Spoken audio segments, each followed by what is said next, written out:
Selamat malam dan selamat datang kepada Romo Ramani, Ibu Bapak, Saudara-saudari sedama. Tentunya di ruang virtual Zoom, Damasa Kaca Online, KBTI Keresidenan Besuki, baik yang tergabung dalam ruang virtual Zoom dan YouTube channel Dama Meta Jember, serta channel Dama Televisi. Pertama-tama, izinkan saya mengucapkan salam Suki Hontu Namo Buddhaya. Semoga kita semua tetap dalam keadaan damai, sehat, dan bahagia. Perkenalkan, nama saya Mulyadi. Saya ucapkan selamat datang kepada narasumber kita pada malam ini, Romo Antoni. Sukihoto. Romo, terima kasih sudah berkenan untuk berbagi tentang ajaran Buddha. Eh, Khususnya malam ini, topiknya cukup berat rasanya ya. Mudah-mudahan saya bisa belajar banyak tentang topik kita malam ini. Nah, hari ini Kamis tanggal 14 Agustus menjelang 17 Agustus nih, Istana Negara macet. Ya, topik kita malam ini adalah diskusi tentang rupa kamathana ya. Kalau teman-teman agak familiar dengan bahasa Pali, eh, rupa itu tentang materi atau tentang jasmani materi ya. Kamatana itu objek meditasi. Izin koreksi Romo nanti kalau salah. Ya, topik yang berat tapi sebenarnya topik yang sangat penting ya karena objek meditasi tentang materi ini mau nggak mau harus kita praktikan ya sebagai sebagai salah satu objek untuk kemajuan batin kita untuk merealisasi kesucian yang pertama mungkin. Nanti biar Romo Antoni menjelaskan lebih lanjut ya. Sebelumnya, kita tidak usah berpanjang lebar, mari kita mulai saja sesi diskusi malam ini didahului dengan pembacaan nama Karapata dan renungan syair Dhammapada. Kepada Romo Ramani, Ibu Bapak Saudara-saudari sedama, izin saya membawakan penghormatan awal kepada Tiratana. Mari kita bersama-sama merangkapkan kedua tangan bersikap anjali. Arahang sama sambuddho bhagawa Budang Bagawantang Abiwademi Swakhato Bhagawata Dhammo Dhammang Namasami Supatipanno Bhagavato Sawaka Sanggo Sanggang Namami. Baik, untuk perenungan syair Dhammapada kepada yang bertugas, disilakan. Pembacaan Kitab Suci Dhammapada Appamadawaga Bab 2 Syair 27. Mapamadamanuya Jetha Mangkamarati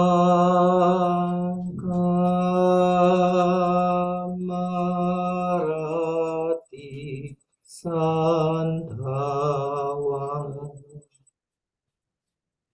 Appamatto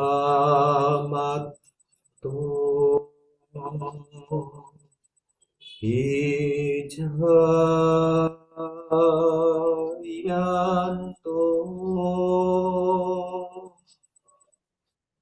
Apoti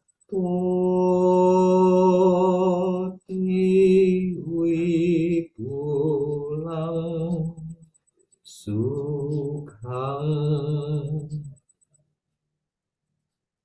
Jangan terlena dalam kelengahan.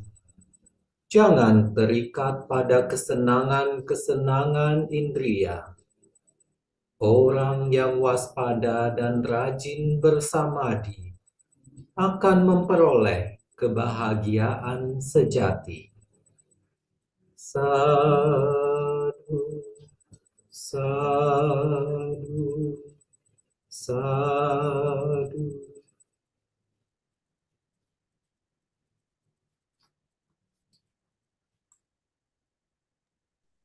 Baik, terima kasih Romo Gunawan atas pembacaan Dhamma padanya. Teman-teman, mari kita membacakan sedikit profil dari Romo Anthony. Teman-teman, kalau familiar dengan dunia abidama di Indonesia, pasti nggak asing lagi dengan Romo Anthony Lawrence ini ya. Dia mengikuti abidama kelas pertama kali pada tahun 2009 dibimbing langsung oleh Profesor, mohon maaf, saya punya internet kurang begitu bagus dan ada masalah dengan video, sebentar saya perbaiki. Saya lanjut dulu. Sejak saat itu mulai aktif menjadi penerjemah dari Profesor Dr. Mentimon dalam berbagai abidama kelas dan juga menjadi penerjemah dari beberapa sayadaw yang memberikan ceramah dhamma di Indonesia. Beliau dipercaya untuk menerjemahkan buku The Essence of Buddha Abhidhamma yang dengan dibantu oleh Ibu Jenny Wilani. Sejak saat itu beliau mendapat kepercayaan menjadi asisten profesor dan menjadi penerjemah tetap dari Profesor Dr. Mentinmon sepanjang Abhidhamma dan Wisuddhimagga kelas yang diselenggarakan secara rutin 2 kali setiap tahunnya di kota-kota besar di Indonesia. Di antaranya Medan, Pekanbaru, Jakarta, Jambi, Surabaya, Makassar, dan Jayapura. Tugas dan tanggung jawab beliau saat ini menjadi Ketua Umum Yayasan Bodhinanda Pak Tauya Wipasana Dura Hermitage di Pekanbaru, pembina Yayasan Catusaca Samaditi, juga dari Pak Tauya Wipasana Dura Hermitage di Pancur Batu. Buku-buku yang telah beliau terjemahkan ke dalam bahasa Indonesia antara lain The Essence of Buddha Abhidhamma oleh Profesor Dr. Mentimon, Meditation Buddha's Way juga oleh Profesor Dr. Mentin Mon, The Working of Karma oleh Yang Mulia Pak Otawaya Sayadaw, dan buku-buku yang telah beliau edit antara lain Kisah Venerable Ajan Kau Analayo, The Noble Liberation, Noble Truth, karya Profesor Dr. Mentin Mon, Breakthrough in Samatha Meditation and Vipassana Meditation oleh Yang Mulia Pak Sayadaw dan Profesor Dr. Mentimon, The Right View on Life, Living and Dying oleh Profesor Dr. Mentimon, dan Essence of Visuddhimagga volume kedua juga oleh Profesor Dr. Mentimon.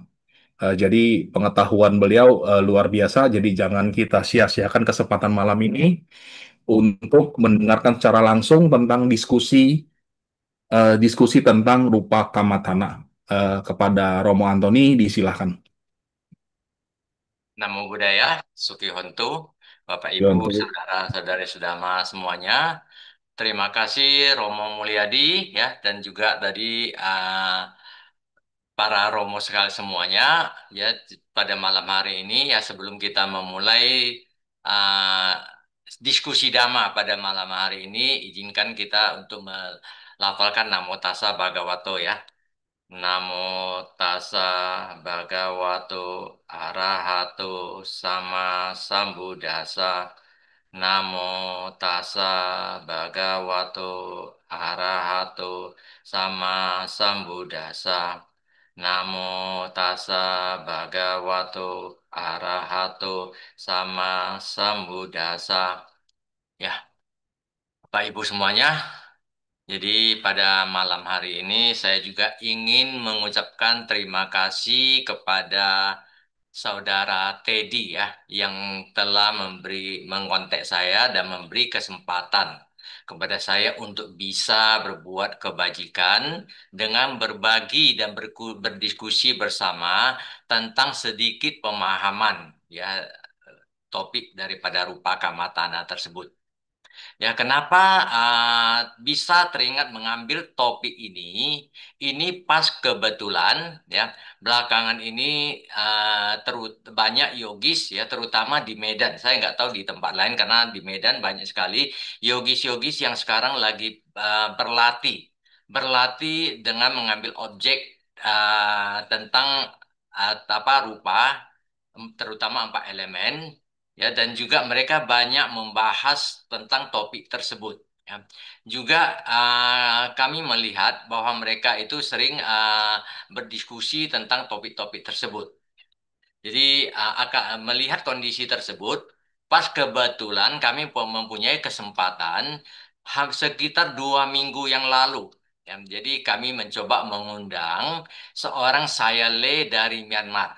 Mungkin di antara kita banyak yang sudah mengenal Sayale Utara PhD. Ya, seorang guru meditasi yang sangat ahli. Ya, topik beliau mengambil gelar PhD-nya itu dengan mengambil topik rupa kamatana.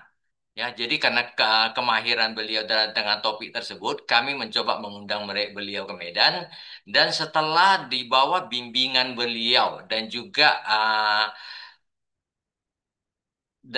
setelah mendapatkan pemahaman-pemahaman dari beliau, banyak yogi yang mengalami kemajuan yang sangat baik ya dalam menjalankan meditasi, mengambil objek daripada 4 elemen.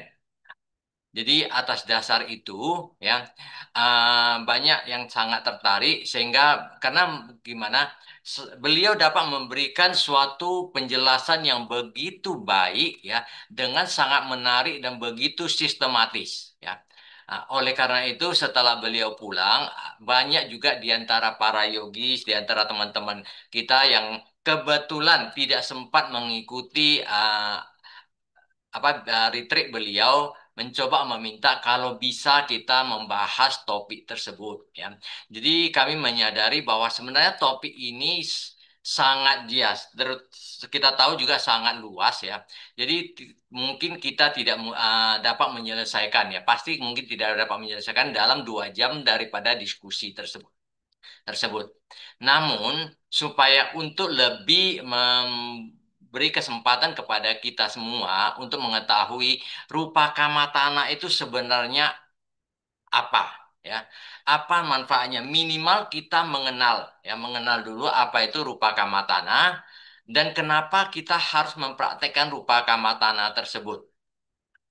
Jadi dalam hal ini saya mengambil topiknya itu diskusi tentang ya diskusi jadi dalam arti supaya topik ini tidak terasa menjadi satu arah dan juga menjadi sangat monoton ya karena topik ini cukup luas sehingga kalau dari satu arah mungkin nanti akan timbul kebosanan-kebosanan. Ya, jadi dalam hal diskusi, bila dalam hal pembahasan-pembahasan nanti ada yang ingin bertanya ya pada bagian-bagian tertentu, silakan aja, boleh langsung ajukan supaya nanti kita bisa sekalian diskusi. Jadi kondisi ini bisa nampak lebih hidup. Ya, oke. Jadi sekarang kita coba melihat rupa kamatana tadi seperti yang dijelaskan oleh Romo Mulyadi, sangat benar ya, sangat benar apa yang telah dipaparkan oleh Romo Mulyadi tadi tentang rupa ya, tentang rupa kamatana, rupa itu adalah materi dan juga kamatana itu tentang meditasi atau objek meditasi ya. Jadi kita lihat bahwa rupa kamatana, rupa itu dapat kita terjemahkan juga sebagai sebuah bentuk materi ataupun fenomena materi. Di dalam Abhidhamma, kalau kita merujuk kepada rupa ini adalah sebagai rupa dhamma, sebuah realitas hakiki tentang sebuah materialitas. Nah, jadi atau juga dapat kita katakan secara umum ya rupa itu dapat disebut sebagai suatu bentuk fisik atau dengan kategori ya yang khususnya juga ya. Jadi rupa ini banyak dijelaskan di dalam kitab-kitab penjelas mana di, terutama di dalam Abhidhamma dan kitab-kitab kata-katanya. Nah, jadi sedangkan kamatana itu kalau kita melihat kamatana berarti artinya adalah tempat bekerja ya, tempat bekerja atau di mana batin itu bisa bekerja mengolah batin. Jadi di sini batin itu mengambil materialitas, mengambil rupa itu sebagai objek daripada perenungannya atau objek daripada pengamatannya. Ya, jadi dapat dikatakan juga sebagai subjek meditasi pada materialitas tersebut. Sekarang yang menjadi pertanyaan, apakah penting mempraktekkan meditasi rupa tersebut? Terutama saat ini kita lihat banyak yogi-yogi yang mulai berlatih Ya, ketika kita tanya kenapa mereka berlatih, jadi artinya mereka mereka banyak menyebutkan bahwa sebelumnya kami sering uh, disebutkan ingin mempraktekkan meditasi vipassana. Nah, yang menjadi objek daripada vipassana itu kita ketahui adalah kita bermeditasi pada objek nama dan rupa. Jadi untuk bisa bermeditasi pada objek nama dan rupa, uh, kami harus mengetahui dulu apa itu nama dan apa itu rupa. Jadi sehingga kenapa ini bisa terjadi? Banyak orang yang sering berpendapat ya, kita ketahui semua kita juga sama, banyak orang yang berpendapat bahwa saya mau bermeditasi uh, vipassana, langsung vipassana. Kenapa? Karena mereka selalu beranggapan bahwa saya tidak mau menyia-nyiakan waktu saya pada kehidupan ini, ya, saya harus mencapai setidaknya bisa mencapai tingkat kesucian yang pertama, sotapana, ya, maga dan pala pada kehidupan ini supaya saya bisa benar-benar terlepas daripada lingkaran samsara tersebut. Kalau kita berbicara hal tersebut, ketika kita akan menuju vipassana, sering kita mengatakan apakah dengan langsung ke vipassana, meditasi vipassana, kita betul-betul mampu mempraktekkan meditasi vipassana itu dengan cara yang uh, baik, dengan cara yang benar, dan dengan cara yang betul-betul kita dapat mengembangkannya. Banyak juga para yogis yang setelah bermeditasi mempraktekkan vipassana, mereka merujuk pada kitab Mahasatipatthana Sutta, di mana di sana menjelaskan bahwa tentang bagaimana perenungan-perenungan terhadap jasmani, ya, seperti kayanupasana, juga perenungan terhadap mentalitas, bisa perenungan pada wedananupasana, citanupasana, dan dhammanupasana.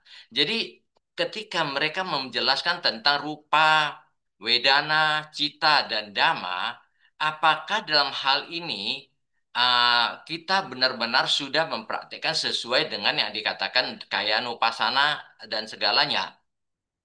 Di sini kita dapat melihat, ya, apakah dengan mengamati setiap perubahan tubuh dan segalanya itu dapat dikatakan sebagai kaya nupasana. Mengapati ketika tubuh saya bergerak, ketika tubuh saya berbaring, ketika tubuh saya duduk dan segalanya, kayak saya menyadari itu semua, apakah ini termasuk ke dalam vipassana? Nah, kalau kita melihat lebih jauh seperti apa yang disebutkan di dalam Wisuddhimagga, ya, kita dapat melihat bahwa di dalam vipassana tersebut kita harus melihat kepada yang dinamakan dengan nama dan rupa itu adalah nama dan rupa dalam tingkat paramata, ya. Artinya paramata dhamma, ya, bisa paramata nama dan paramata rupa. Jadi uh, kalau melihat sampai ke tingkat itu, apakah yang harus kita lakukan untuk supaya bisa menuju ke uh, vipassana tersebut, kan? Karena kita lihat sekarang kita coba sebelum kita menuju lebih jauh, ya. Tujuan daripada meditasi, ya, apapun objeknya ataupun apapun uh, jenis-jenis metode meditasi yang kita jalankan. Sebagai umat Buddha, tujuan kita adalah untuk mencapai pemurnian batin. Ya, jadi kita ingin mencapai yang dinamakan dengan kebebasan yang sesungguhnya, pencapaian nibbana. Apa arti nibbana di sini? Ya, kita ketahui bahwa nibbana itu adalah suatu keadaan di mana padamnya atau lenyapnya semua kotoran-kotoran batin, terlepasnya dari semua belenggu-belenggu, ya, terlepas dari semua rintangan-rintangan batin. Bagaimana semua kotoran-kotoran batin ini semua betul-betul bisa terbebas dari batin kita, yaitu kita harus melakukan yang dinamakan pemurnian batin. Di Wisuddhimagga kita mengenal 7 tahapan daripada pemurnian batin. Jadi tahapan-tahapan tersebut kita melihat untuk tahapan pertama dan kedua, ya terutama tahapan pertama kita sebut dengan sila wisudi. Di tingkat sila wisudi bagaimana kita memurnikan semua tindakan-tindakan jasmani dan tindakan-tindakan verbal kita. Ya, dengan menjalankan sila, kita menjalankan moralitas tersebut, kita menjaga semua tindakan-tindakan kita supaya baik secara jasmani ya ataupun secara ucapan itu menjadi baik ya kita menjaga hal itu semua.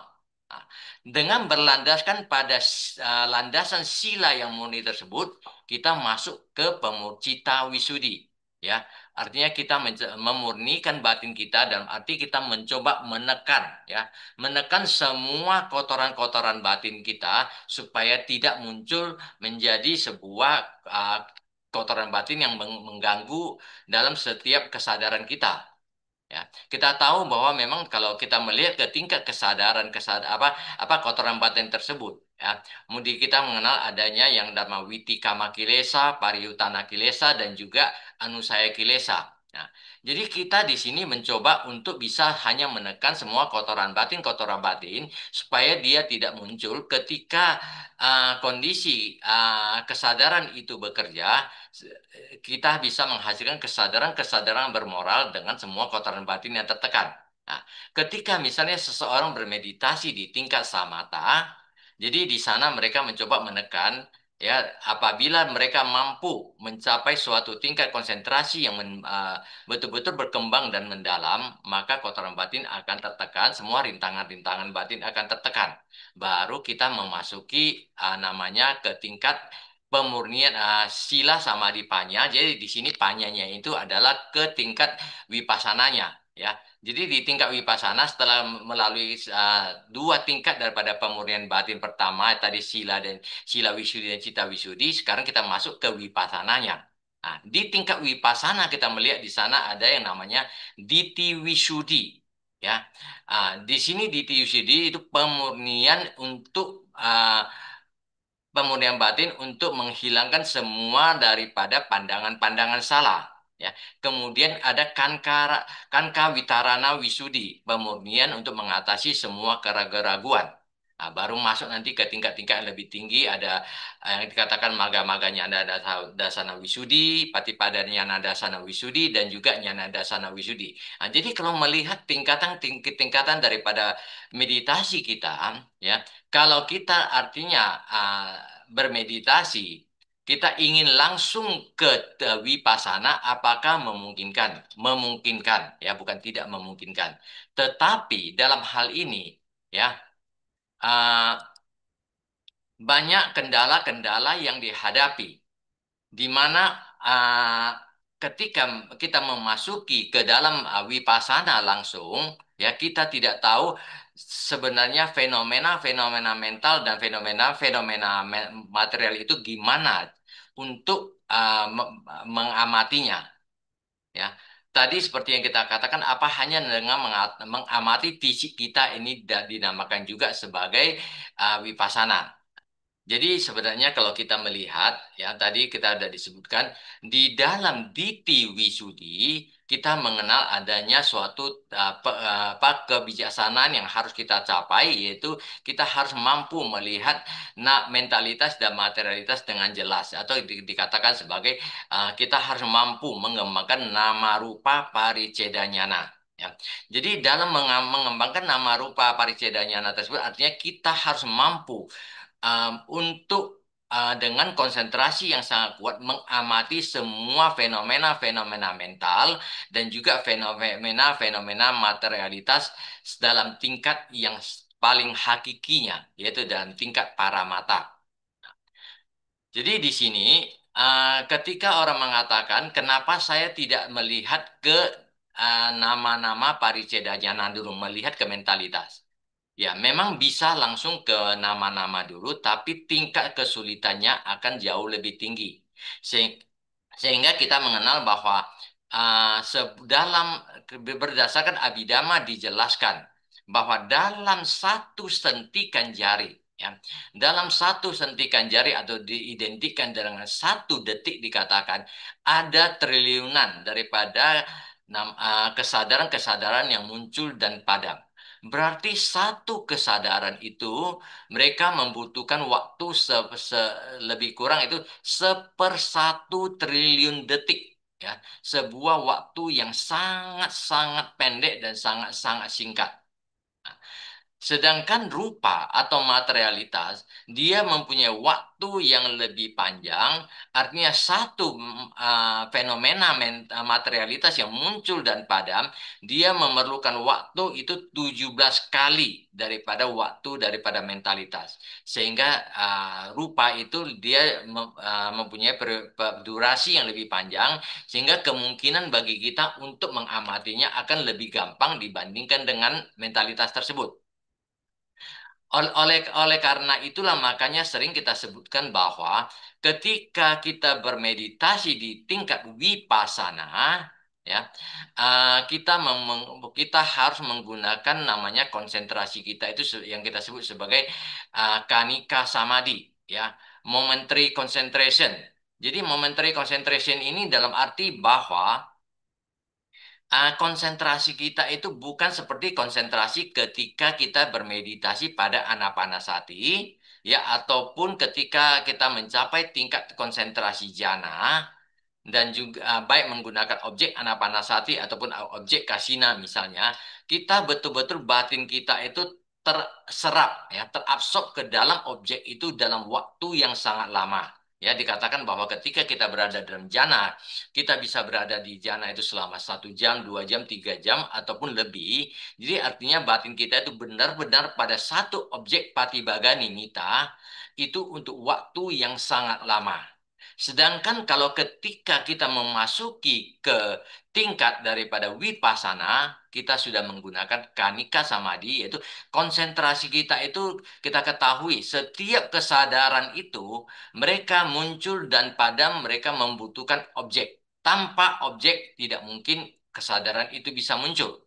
Ya, konsentrasi itu adalah kesadaran konsentrasi kita pada objek, sehingga ketika objek kita adalah nama dan rupa, ya, nama dan rupa, kita ketahui nama muncul dan padam dengan begitu cepatnya, juga materialitas muncul dan padam dengan kecepatan yang begitu luar biasa. Sehingga ketika kita melihat objek rupa tersebut, ya, kita melihat begitu dia muncul, dia langsung padam. Artinya kesadaran kita mengambil objek tersebut ketika dia muncul, kemudian begitu objeknya padam, kesadaran konsentrasi kita juga padam. Jadi artinya konsentrasi kita itu juga sangat singkat, sehingga konsentrasi yang kuat dan sangat singkat itu hanya dalam waktu yang begitu singkat sekali. Nah, jadi di sini ketika kita menelaah, kita menyadari, ya, bahwa ketika kita masuk ke dalam meditasi wipasana, kita membutuhkan sebuah konsentrasi yang sangat kuat untuk bisa melihat mentalitas dan materialitas. Nah, sekarang hari ini kita berbicara tentang rupa materialitas. Ketika kita akan maju ke rupa kamatana, apalagi di tingkat wipasana kita akan mengamati rupa, bagaimana kita bisa mengenal rupa tersebut. Ya, mengenal rupa tersebut yang muncul dan padam dengan kecepatan yang begitu luar biasanya. Ya, yang muncul dengan begitu cepatnya. Bagaimana kita melihat, ya? Jangankan sebuah anak rupa yang muncul dan padam dengan waktu yang begitu singkat. Ketika Anda berdiri di pinggir jalan saja, tiba-tiba ada sebuah mobil yang bergerak dengan kecepatan yang sangat luar biasa lewat di depan kita saja. Terkadang kita juga tidak bisa mengenal ini mobilnya mobil jenis apa. Ya, itu hanya masih kecepatan yang bersifat umum, ya. Itu aja kita kadang bisa kita begitu sulit untuk mengenalnya. Terjadi perdebatan itu tadi yang lewat itu yang jenis apa. Jadi sama di sini, apalagi materialitas yang muncul dan padam dengan begitu cepatnya, bagaimana kita bisa mengamatinya.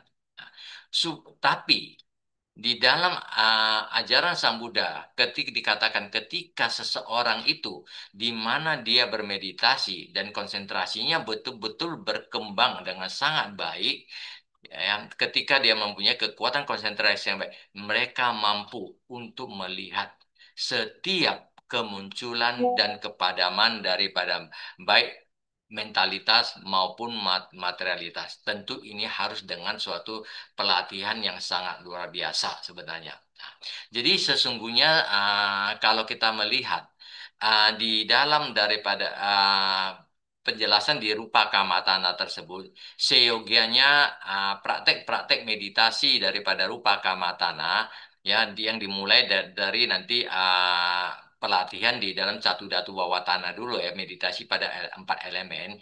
Kalau di pusat meditasi Pak Au biasanya para guru akan memberikan bimbingan tentang rupa kamatana tersebut, yaitu juga tentang meditasi empat elemen Catu Datu Wawatana. Biasanya apabila uh, yogi itu sudah menyelesaikan konsentrasi mereka berkembang sampai ke jana keempat. Ya, biasanya setelah jana keempat mereka baru diminta untuk berlatih tentang Catu Datu Wawatana sebelum mereka masuk ke Vipassana. Namun ternyata saat ini begitu banyak yogi-yogi di Medan kami melihat ya yang sudah mulai berlatih dengan objek empat elemen tersebut ya, bagian daripada rupa kamatana tersebut. Jadi tujuan tujuan ini apa? Bahwa mereka ingin jika memungkinkan ya. Kita ketahui kalau rupa kamatana untuk tingkat pemahaman di rupa-rupa paricedanyana itu udah di tingkat vipassana, tetapi untuk memasuk ke sana mereka masuk mengembangkan konsentrasi melalui tingkat di samatanya yang kita kenal dengan meditasi empat elemen. Jadi mencoba untuk mengenal karakteristik daripada semua elemen-elemen daripada materialitas tersebut, di mana diharapkan dengan berkembangnya konsentrasi tersebut dapat berkembang sampai ke tingkat konsentrasi akses atau kita sebut dengan upacara samadhi. Ketika dia sudah mampu mencapai ke mengembangkan meditasi upacara samadhi dengan mengambil objek empat elemen, dia diharapkan ya, bila memang paraminya mendukung, dia bisa masuk ke vipassana dengan landasan upacara samadhi untuk masuk ke vipassana dengan mengamati ya, mengamati secara mendetail, memahami secara mendetail tentang materialitas tersebut di tingkat vipassananya.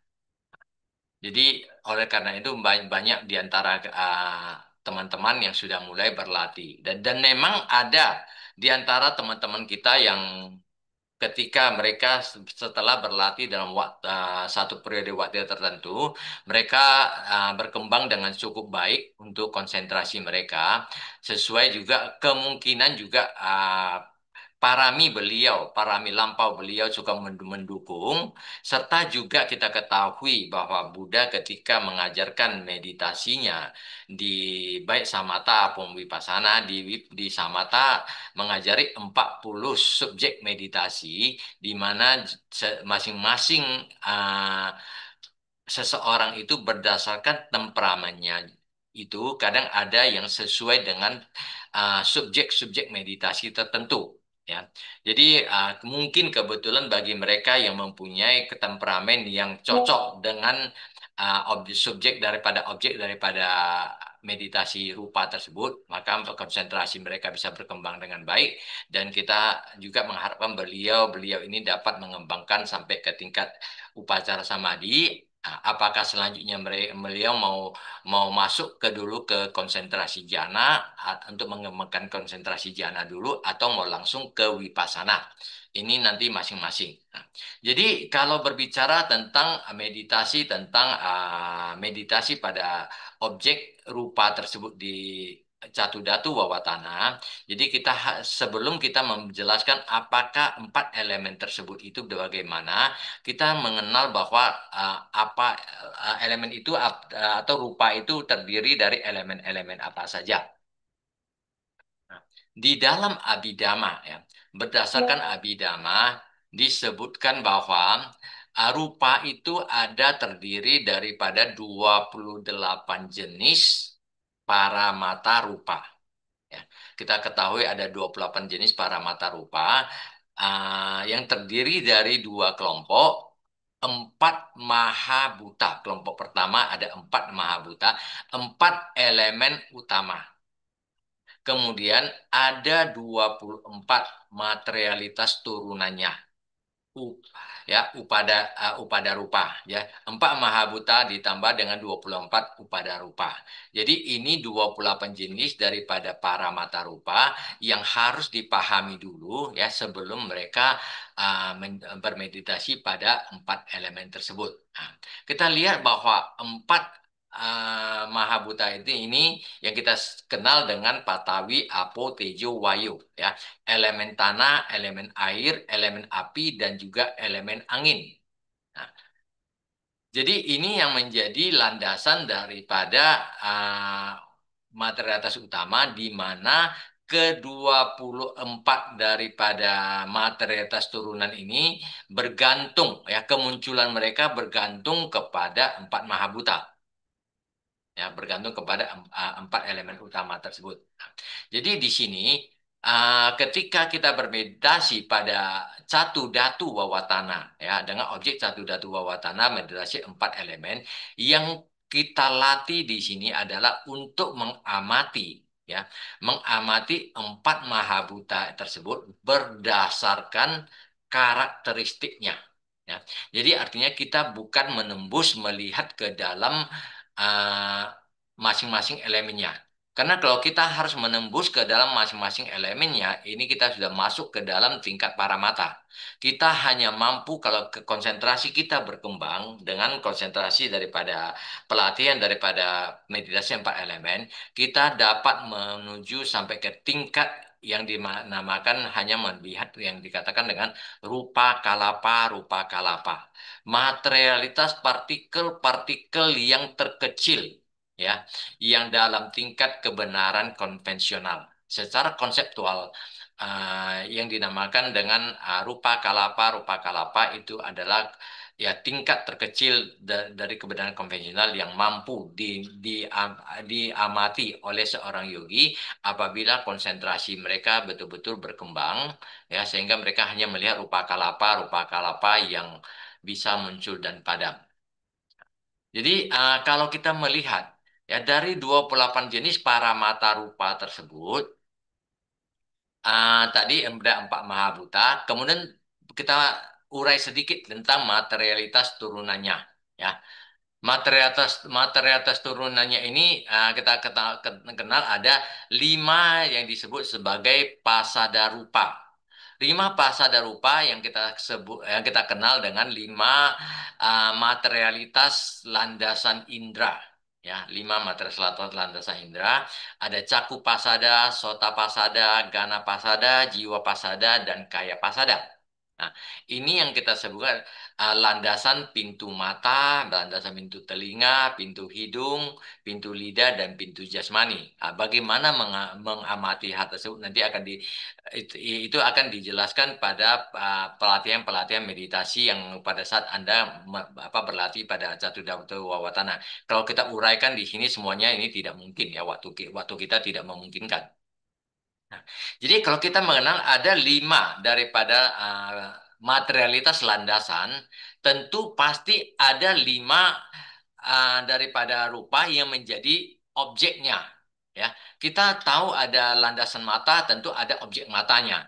Ya, sama. Jadi di sini semuanya ada 5 landasan pintu materialitas landasan indera, tentu ada 5 objek inderanya, 5 gocara rupa. Nah, 5 gocara rupa tersebut di sini ada objek penglihatan ya, objek suara, objek bau-bauan, objek rasa di lidah dan juga objek sentuhan. Nah, jadi ini yang merupakan 5 jenis daripada objek rupa. Kemudian ada lagi ya kita lihat lagi ada 2 materialitas kelamin ya 2 bawa rupa ada iti bawa dan purisa bawa atau kadang disebut dengan pumbawa jadi materialitas kelamin pria dan materialitas kelamin wanita Kemudian ada satu hadaya rupa, satu materialitas daripada landasan jantung, ya, yang menjadi landas materi tempat munculnya kesadaran-kesadaran yang muncul berdasarkan landasan jantung yang muncul di pintu batin. Nah, kemudian ada satu lagi jivita rupa, satu materialitas tentang daya hidup, satu ahara rupa, materialitas tentang sari nutrisi yang mendukung, menyokong ya juga semua kehidupan daripada semua rupa-rupa tersebut ya. Artinya rupa-rupa tersebut juga butuh daripada ahara nutrisi. Kemudian ada yang dikatakan pariceda rupa, akasa, yaitu materialitas pembatas yang menjadi ruang pembatas antara satu benda dengan benda yang lain ya satu kalapa dengan kalapa yang lain ini juga butuh pareceda rupa. Kemudian ada dua yang disebut sebagai dua winyati rupa atau dua materialitas isyarat ya. Kemudian ada tiga wikara rupa yang dikatakan sebagai tiga kondisi daripada materialitas lahuta, muduta, dan kamanyata, yaitu bagaimana kondisi keringanan daripada materialitas itu, bagaimana ketika apabila faktor-faktor daripada lahuta menonjol ya ketika kita duduk misalnya bermeditasi konsentrasi kita berkembang di mana lauta di sana sangat menonjol kita dapat merasakan tubuh kita itu begitu menjadi begitu ringan ya begitu begitu nyaman ya kita juga dapat merasakan bahwa tubuh kita itu begitu mudah digerakkan begitu elastis ya muduta jadi fleksibilitas daripada tubuh kita itu menjadi baik ya. Kama nyata ketika kita mau duduk, mau menyilangkan kaki, kita mau duduk, mau bagaimanapun, artinya tubuh kita itu mudah untuk mengikuti, mudah mudah dibentuk ya. Nah, jadi di sini ini yang pengaruh daripada tiga wikara rupa tersebut. Kemudian ada empat lakana rupa, ya empat lakana rupa yang katakan upacaya, santati, jarata, dan anicata, yaitu pada upacaya kemunculan daripada rupa yang untuk pertama kali pada saat dia sebelum dia muncul dan ini baru akan muncul ya ketika kita akan terlahir di dalam rahim seorang ibu misalnya. Nah, juga ada santati ketika dia sudah mulai muncul ke permuka atas ya jarata itu mulai fase existing yang fase dia mulai mengalami proses kehidupannya dan juga mengalami pelapukannya. Kemudian tingkat terakhir adalah anicata. Anicata yaitu fase di mana yang dikatakan sebagai fase daripada kepadaman. Jadi inilah yang kita kenal dengan rupa tersebut. Ya. Jadi ketika kita meditasi pada empat elemen untuk mengembangkan konsentrasi kita sampai ke tingkat konsentrasi akses, pertama-tama kita mencoba untuk mengamati yang menjadi karakteristik daripada empat mahabuta tersebut. Elemen tanah, elemen air, elemen api, dan elemen angin. Ya.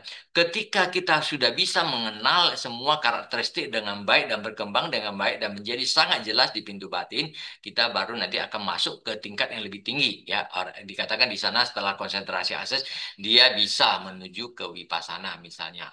Atau bagi para yogis yang sebelumnya sudah mencapai ke tingkat konsentrasi jana, terutama apalagi dia masuk dengan konsentrasi jana keempat, ketika mereka mengembangkan meditasi catu datu bawah tanah, mereka akan dapat mengembangkan jauh lebih baik atau lebih lebih mudah karena mereka sudah cukup terlatih dengan konsentrasi yang sangat mendalam.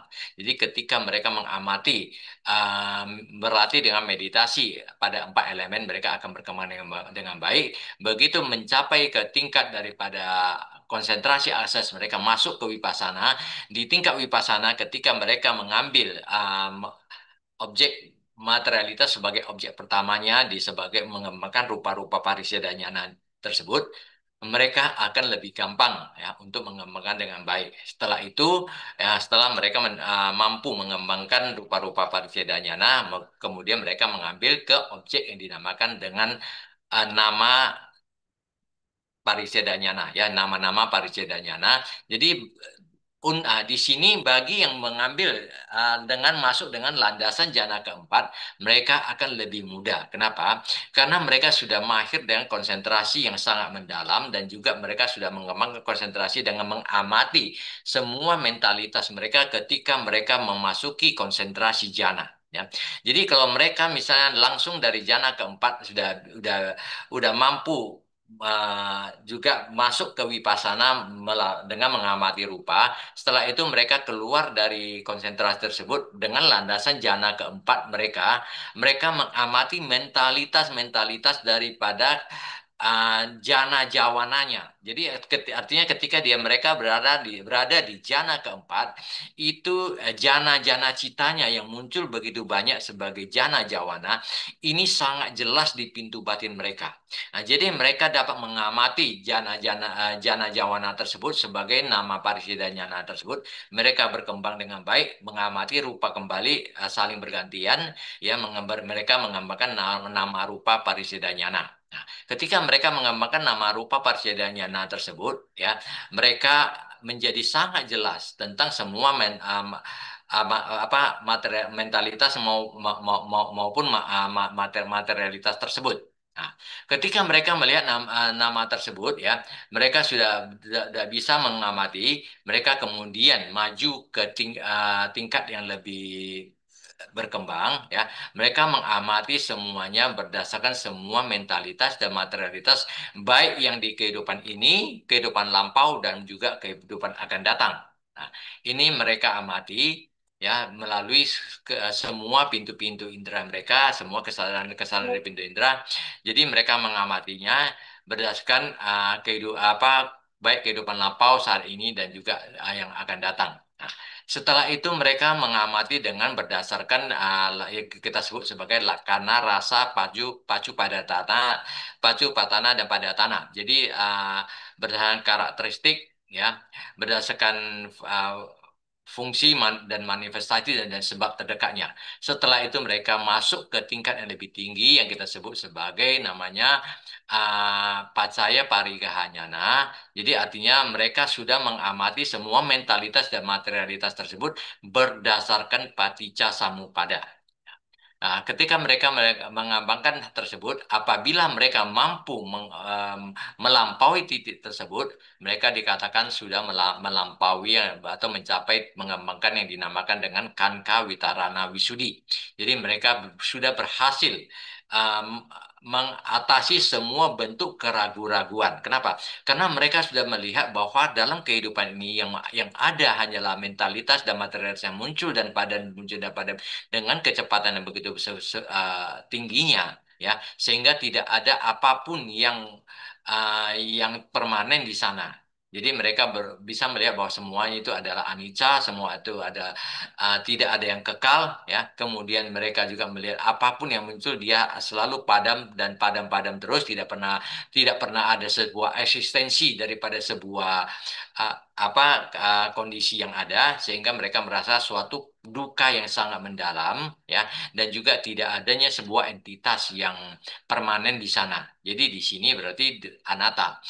Jadi tingkat tersebut sebenarnya mereka sudah mencoba memasuki yang dinamakan samasana nyana, timpa pengembangan daripada berdasarkan anicca dukkha anatta. Namun ketika mereka sudah mampu tadi mengembangkan sampai pacaya parigahanyana, kangkawitarana wisudi, mereka sudah mengatasi semua keraguan-raguan sehingga orang tersebut dikatakan sudah menyelesaikan yang dinamakan dengan nata parinya. Ya, nata parinya itu suatu pengetahuan yang mengetahui semua dengan jelas tentang pengetahuan sepenuhnya tentang mentalitas dan materialitas. Semua fenomena mental dan fenomena mereka sudah tahu, sudah memahami sepenuhnya. Sehingga orang tersebut ketika melewati tahapan tersebut, ia dapat dikatakan boleh dikatakan sudah mencapai tingkat cula sotapanya. Ya, jadi artinya dalam kehidupan akan datangnya, ya dia satu kehidupan akan datangnya dia sudah tidak akan terlahir di empat alam penderitaan lagi. Ya, namun untuk mencapai sotapana beliau mereka harus menyelesaikan sampai ke tingkat uh, Magapala dan Pacawekananyana. Nah, sekarang kita kembali ke sebelumnya. Jadi kalau kita melihat bagaimana untuk mempraktekkan meditasi empat elemen tersebut ya, juga berdasarkan daripada tadi Paticcasamuppada, sebenarnya kita ketika kita membicarakan singkat tentang Paticcasamuppada, sebenarnya materialitas kita ya, materialitas yang ada di dalam alam semesta tersebut, baik juga ada di dalam tubuh kita secara internal ataupun di tubuh-tubuh daripada makhluk lain, tubuh orang lain di eksternal, semua itu bisa muncul berdasarkan empat sebab. Ya, mungkin uh, teman-teman sudah pasti sangat familiar ya, sangat familiar dengan empat sebab kemunculan daripada rupa tersebut. Ya, ya kita ketahui dengan ada yang lahir dari kama, terutama akibat kama itu dari kama-kamalan kehidupan lampau tentunya. Kemudian ada yang atau kita sebut dengan kama jarupa, kemudian yang dikenal dengan cita jarupa yang lahir dari dihasilkan oleh batin, ya, kemudian utuh jarupa yang dihasilkan oleh temperatur dan ahara jarupa. Ini penjelasan pembahasan singkat kita tentang bagaimana munculnya tersebut.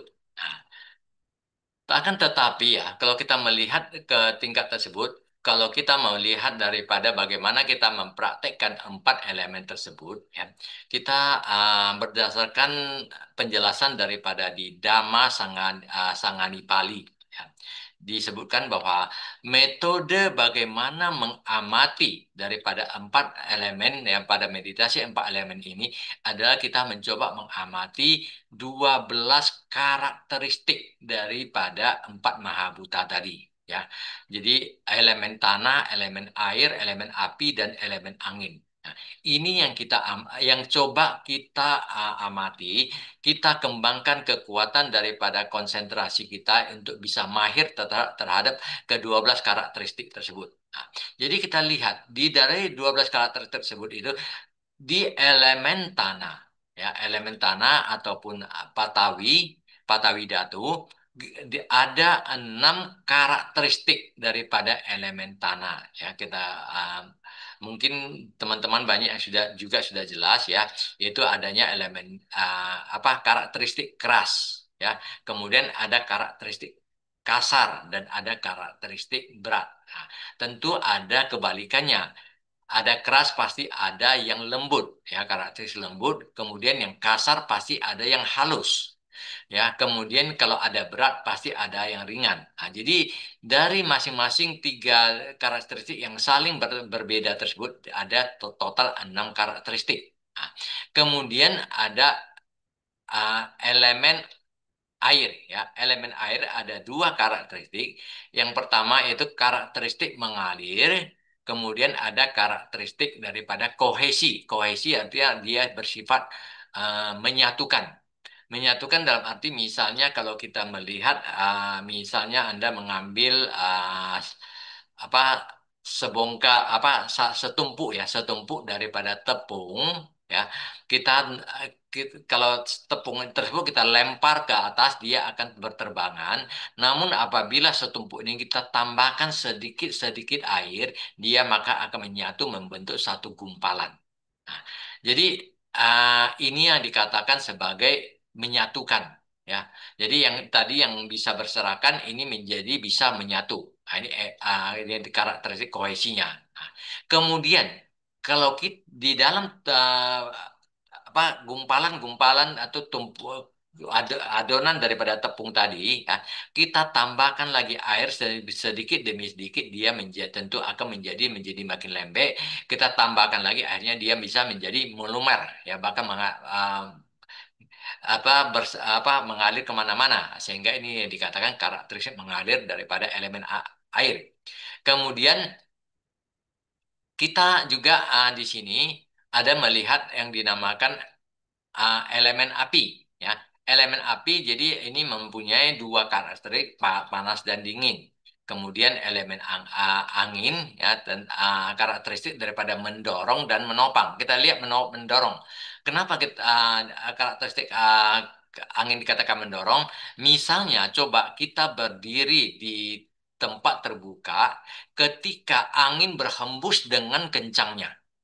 Ya, pada saat itu kita juga merasakan bahwa tubuh kita terdorong. Ya, karakteristik mendorong daripada elemen angin di sini dapat dirasakan dengan jelas.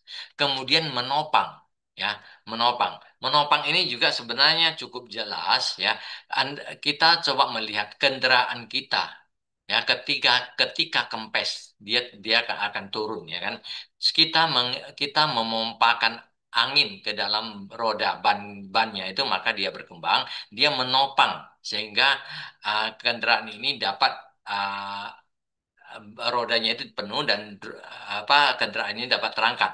Jadi ini yang dikatakan menopang. Jadi nanti dalam tubuh kita bagaimana karakter ini diamati, itu nanti akan dijelaskan di dalam meditasi daripada 12 ada 4 elemen dengan mengamati 12 karakteristik. Nah, jadi sampai di sini kita melihat bahwa bagaimana kita mengembangkan meditasi daripada Catu Dhatu Wawatana tersebut ya, kita mencoba menjadi familiar terhadap karakteristik-karakteristik tersebut dulu.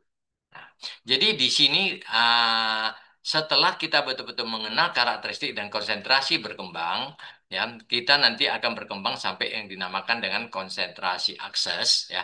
Konsentrasi akses di mana artinya konsentrasi kita pada uh, 12 karakteristik dari ada empat elemen ini betul-betul berkembang, kita mengenal secara karakteristik daripada elemen tersebut sehingga ketika kita masuk ke wipasana kita tahu bagaimana untuk bisa mengenal nama dan rupa yang pada tingkat paramata itu lebih jelas ya. Sama seperti misalnya kalau kita lihat seorang montir misalnya, sebelum dia menjadi seorang montir mobil ya, pertama-tama dia harus mengenal karakteristik daripada mobilnya dulu.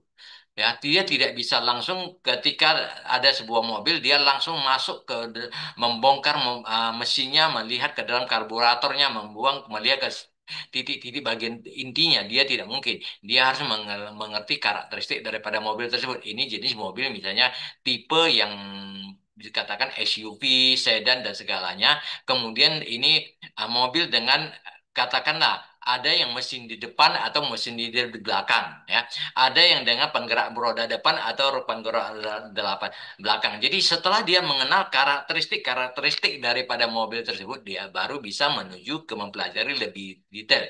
Sama, ketika kita mempelajari tentang rupa tersebut, ya sebelum kita masuk ke rupa dan tingkat wipasana, kita harus mengetahui karakteristik-karakteristik daripada rupa ini dulu pada tingkat yang dikatakan dengan tingkat konseptual. Secara konseptual, secara kebenaran duniawinya kita harus mengetahui dulu. Tanpa mengetahui kebenaran secara ke tingkat kebenaran duniawi, bagaimana kita bisa mengenal ke tingkat yang lebih mendalam. Ya, jadi inilah yang dikatakan kita mengembangkan meditasi pada empat elemen. Nah, jadi kalau kita mau menuju ke lebih jauh ke tingkat bagaimana kita mengembangkan meditasi 4 elemen ke lebih jauh, mungkin ini juga penjelasan-penjelasan yang akan sangat sangat luas ya. Jadi kalau memang nanti uh, tertarik, kita juga bisa membahasnya lagi ya. Jadi ini mungkin saya mencoba supaya secara apa penjelasan ini kita bisa lebih baik. Jadi kita katakan diskusi. Jadi saya membutuhkan interaksi ya, seproaktif dari kita semua.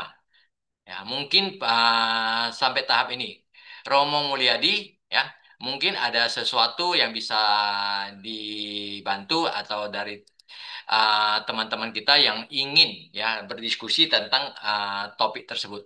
Ya, silakan Romo Mulyadi. Ya, terima kasih Romo Antoni. Wah, ini penjelasannya padat ya sebenarnya. Ini padat ya. Jadi memang ini satu sesi ini nggak cukup memang. Mungkin butuh beberapa sesi ya kali. Dari mungkin teman-teman juga mungkin ada yang tidak terlalu familiar dengan penjelasan Abhidhamma, sedangkan untuk rupa kama tanah ini syarat sekali dengan teknis Abhidhamma ya, Romo Antoni ya. Jadi Ya, sebenarnya. benar-benar. Jadi tentang rupa tadi ya ada 28 dibagi dua entah klasifikasinya mungkin banyak kan. Nanti ada rupa tentang rupa kalapa, ada tentang rupa samutana ya tadi kemunculan rupa, 4 sebab kemunculan rupa. Ya, teman-teman mungkin yang familiar dengan Abhidhamma, istilah itu mungkin tidak terlalu asing. Eh, jadi teman-teman yang belum atau kurang familiar dengan Abhidhamma ya harus buru-buru belajar nih Abhidhamma nih ya, Romanon ya, bener ya? Ada, ya memang kita ketahui bahwa kadang belajar abidama ada dua pandangan ya. Ada dua pandangan, ada yang mengatakan juga bahwa kita tidak perlu terlalu mendalam mempelajari abidama, kan begitu. Karena Hmm. abidama juga bukan ajaran daripada Sang Buddha, kan gitu. Banyak orang yang menjelaskan demikian. Ya, Iya, benar. Memang Buddha ketika menjelaskan Abhidhamma ini memang bukan di alam manusia, tetapi di alam tawatimsa. Ya, jadi sehingga banyak orang mengatakan kalau begitu kenapa kita sebagai manusia perlu mempelajari Abhidhamma? Kan gitu. Itu menjadi permasalahannya. Jadi yang sekarang kita bertanya kembali, terkadang yang menjadi pemikiran begini. Seandainya kalau kita tidak belajar Abhidhamma, atau ada orang mengatakan bahwa Abhidhamma itu bukan ajaran Sang Buddha, dan berarti tidak perlu dipelajari, berarti yang kita gunakan sekarang itu Tipitaka, itu berarti tidak ada Abhidhamma Pitakanya dong, ya kan? Berarti kita kita pakai Dwi Pitaka aja, gimana? Kan ini yang menjadi sebuah permasalahan, kan? Kita kita percaya bahwa ya, kita sama-sama uh, menerima bahwa Tipitaka itu adalah kitab suci kita. Sebagai umat Buddha itu ada kitab suci agama Buddha. Jadi kalau Tipitaka berarti di sana Abhidhamma Pitaka itu juga merupakan bagian daripada kitab suci yang kita yakini. Ya, maka kita kadang mempelajari Abhidhamma. Jadi terkadang mempelajari Abhidhamma itu kenapa kalau menurut saya sih ya kenapa penting dalam arti bahwa uh, kita melihat ya uh, pada masa Sang Buddha dulu juga ya. Selain Abhidhamma itu juga menjelaskan dengan fenomena mentalitas dan fenomena materialitas daripada kehidupan kita, sehingga kita dengan mempelajarinya kita bisa mengetahui menjadi pedoman daripada arah pengembangan daripada batin kita. Ketika kita bermeditasi, kita tahu bagaimana cara bermeditasi dan bagaimana batin itu berkembang, dan kita tahu apakah caranya kita benar, apakah kemajuan yang kita yang kita jalankan itu betul-betul berkembang sesuai dengan cara yang benar ya. Jadi di sini kita bisa menjadi rujukan-rujukan bagi kita juga. Kedua, juga ketika kita melihat ya bagaimana seseorang itu ketika belajar abidama misalnya dia memperkuat batin mereka dengan pemahaman-pemahaman tentang semua realitas-realitas ajaran daripada kehidupan ya sehingga batinnya itu cenderung ya uh, ingin mencoba mempelajari dhamma itu menjadi lebih baik, ini menjadi masuk dalam arus batin kita. Ketika kita melihat misalnya kalau ini hanya mungkin sedikit lari ke topik apa ke cerita apa uh, kita melihat pernah ada satu kisah. Mungkin Romo Mulyadi sudah cukup familiar. Ketika yang Sang Buddha berjalan bersama dengan Yang Mulia Ananda akan memasuki kota Rajagraha. Ya, di pintu gerbang kota Rajagraha tiba-tiba Buddha tersenyum. Kemudian Yang Mulia Ananda bertanya, "Ah, Yang Mulia Bante, kenapa Anda tiba-tiba tersenyum?" Ya kan, Yang Mulia Sang Buddha kenapa? Jadi Sang Buddha mengatakan, apakah Anda tidak melihat ada seekor babi yang begitu cantik ya berkulit merah di dekat pintu Geraja Geraha. Yang Mulia Ananda mengatakan iya. Nah, Buddha mengatakan bahwa tahukah Anda bahwa babi ini dua kehidupan sebelumnya beliau adalah seorang Brahma, ya kan? Nah, jadi dari dua kehidupan lampau beliau adalah seorang Brahma mencapai hidup di alam Brahma tetapi dua kehidupan berikutnya beliau terlahir di empat alam rendah. Kenapa ini bisa terjadi ya karena setelah dia berakhir dalam alam Brahma dia kan terlahir dulu menjadi manusia, dia tidak langsung terlahir di alam rendah, kan dia terlahir dari manusia di alam manusia karena kondisi daripada batin mereka tidak menjaga moralitas dan tidak menjaga batin dengan baik, sehingga kesombongan muncul dan segalanya menyebabkan salah satu karma buruk mereka menghasilkan akibatnya dia terlahir menjadi seekor babi. Nah, jadi kenapa seorang Brahma yang sudah terlahir di alam Brahma itu bisa terlahir menjadi seekor babi di alam manusia, ya kan? Nah, tapi kalau kita kembali melihat kepada cerita-cerita di masa Sang Buddha juga, banyak dikatakan bahwa ketika Buddha membabarkan Dhamma, ya, begitu banyak dewa dan Brahma yang mencapai tingkat kesucian. Ya kan? Begitu banyak dewa dan Brahma yang mencapai tingkat kesucian. Kenapa Brahma-Brahma tertentu itu banyak mencapai tingkat kesucian? Kenapa ada Brahma yang bisa jatuh ke alam manusia dan kemudian lahir di alam rendah? Nah, ini juga menjadi salah satu pertimbangan ketika seseorang ketika dia mencapai ke tingkat konsentrasi jana, kemudian dia terlahir di alam Brahma, kalau dia hanya cuma berlatih dan berlatih saja tanpa memperkaya batin mereka dengan uh, arus mental mereka dengan dhamma-dhamma yang kuat, ya, mereka cenderung ketika terlahir di alam Brahma cenderung menikmati yang dinamakan jana bliss. Ketika menikmati kesenangan jana di alam Brahma, mereka lupa untuk mengembangkan batin, mereka lupa untuk mencari dhamma, ya, mereka cenderung menikmati kesenangan. Ketika kesenangan kama yang menyebabkan memberikan kesenangan di alam Brahma itu berakhir, ya otomatis mereka akan turun ke alam manusia. Nah, namun apabila ketika seseorang itu berlatih meditasi untuk mengembangkan tingkat kesucian batin mereka, ketika mereka belum mencapai ke tingkat uh, kesucian pertama Sotapanna ke atas, mereka masih terlahir bisa di alam manusia, alam dewa, dan kalau mencapai jana mereka terlahir di alam Brahma. Ketika mereka terlahir di alam Brahma sekalipun, ketika batin mereka penuh dengan dhamma. Ya, selama hidupnya mereka cenderung belajar memperkaya batin mereka juga dengan dhamma dan berlatih.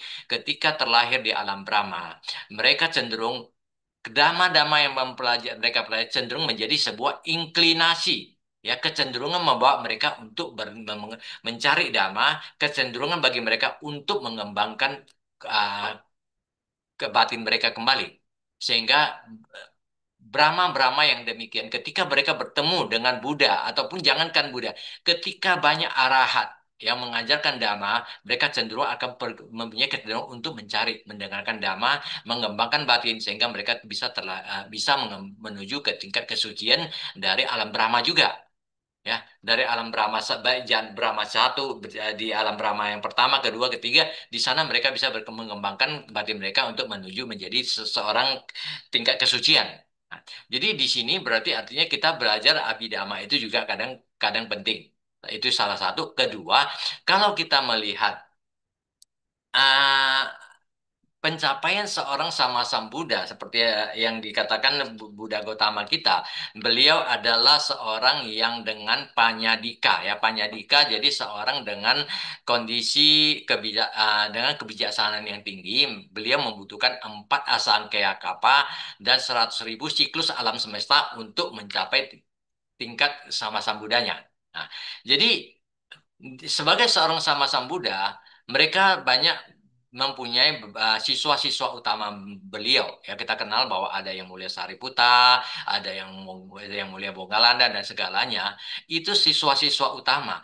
Ah, untuk bisa menjadi seorang siswa utama, apa yang menjadi syarat? Apa bedanya seorang siswa utama dengan siswa biasa? Kan begitu kan?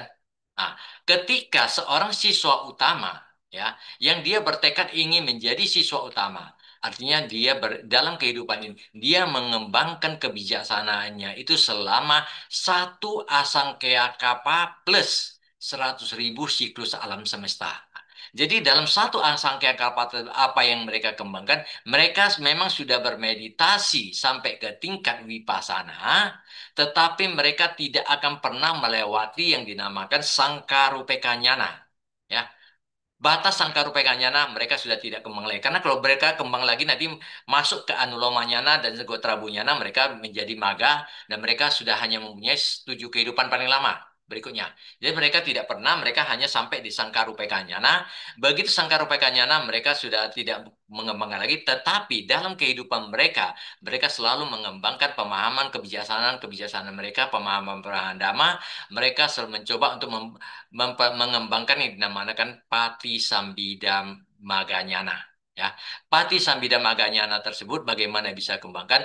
Salah satu yang kita sebut dengan Patisambhida Maganyana yaitu four discrimination knowledge, ya, 4 pengetahuan analitis. Jadi mereka harus punya tingkat analitis yang sangat luar biasa, memahami dhamma dengan baik, mempelajari dhamma-dhamma yang sangat mendalam, ya, yang sangat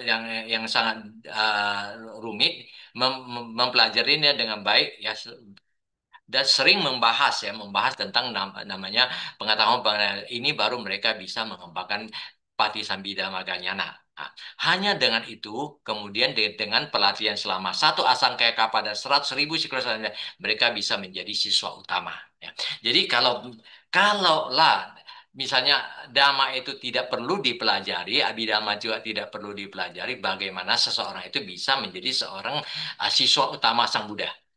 Ya, ini juga salah satu bahwa membuktikan bahwa dhamma itu penting, ya. Kita tidak memandang bahwa apakah itu suta atau apakah itu abhidhamma, sejauh itu adalah dhamma yang dari Sang Buddha, baik diajarkan di alam manusia, baik diajarkan di alam tawatimsa, ya. Sejauh memang dhamma itu bisa membantu kita untuk mengembangkan kebijaksanaan batin kita, itu adalah dhamma yang baik dan perlu kita pelajari, ya, untuk pengembangan batin kita. Itu kalau menurut pandangan saya dalam hal pembelajaran Abhidhamma. Jadi saya rasa kalau bisa, ya, merupakan salah satu apa tujuan yang sangat baik juga, ya, karena pengalaman saya ketika saya belajar Abhidhamma, saya merasakan bahwa manfaatnya itu sangat luar biasa, sangat membantu, baik dalam kehidupan sehari-hari sekalipun, jangankan untuk pelatihan diri kita, dalam kehidupan sehari-hari sekalipun kita dapat melihat bahwa fungsi manfaat dari Abhidhamma itu sangat membantu kita. Kenapa? Terutama ketika kita berhadapan dengan kehidupan sosial pada umumnya, di mana ketika akan muncul sebuah kesadaran-kesadaran yang tidak benar, kita dengan pengalaman Abhidhamma kita tahu bahwa ini tidak boleh dibiarkan berkembang. Kita bisa membatasi diri sehingga kesadaran-kesadaran kita, ucapan-ucapan kita, perbuatan-perbuatan kita akan terkendali. Ya, sebagai seorang umat Buddha, kita bisa menjaga tindak tanduk kita. Ya, saya rasa itu, ya, kalau untuk hal tersebut. Ya, gimana menurut Pak Romo Mulyadi? Iya, terima kasih. Wah, ini jadi kita dapat pencerahan juga nih. Jadi eh, tadi saya lanjut ya, Romo ya, Ya, pembahasan silakan. tentang Ah, belajar abidama ini karena kan masih banyak juga di umat Buddha yang alergi nih sama abidama nih karena stigmanya itu bahwa wah, abidama tuh rumit, susah lah, harus hafalin bulat-bulat lah dan segala macam lah. Sedangkan sebenarnya eh, sebenarnya secara kalau menurut saya ini ya bahwa sebenarnya nama rupa paricedanyana itu ya teorinya ya abidama ini ya berarti ya Romo ya bener ya. ya, benar-benar. Ah, Ya tanpa kan, jadi nama itu sudah dijelaskan, oh ini rupa, ini nama, rupanya ada 28, nama ini ada 89 atau 121, citanya, cetasika ada 52, dan segala macam, ada Nibbana gitu kan ya.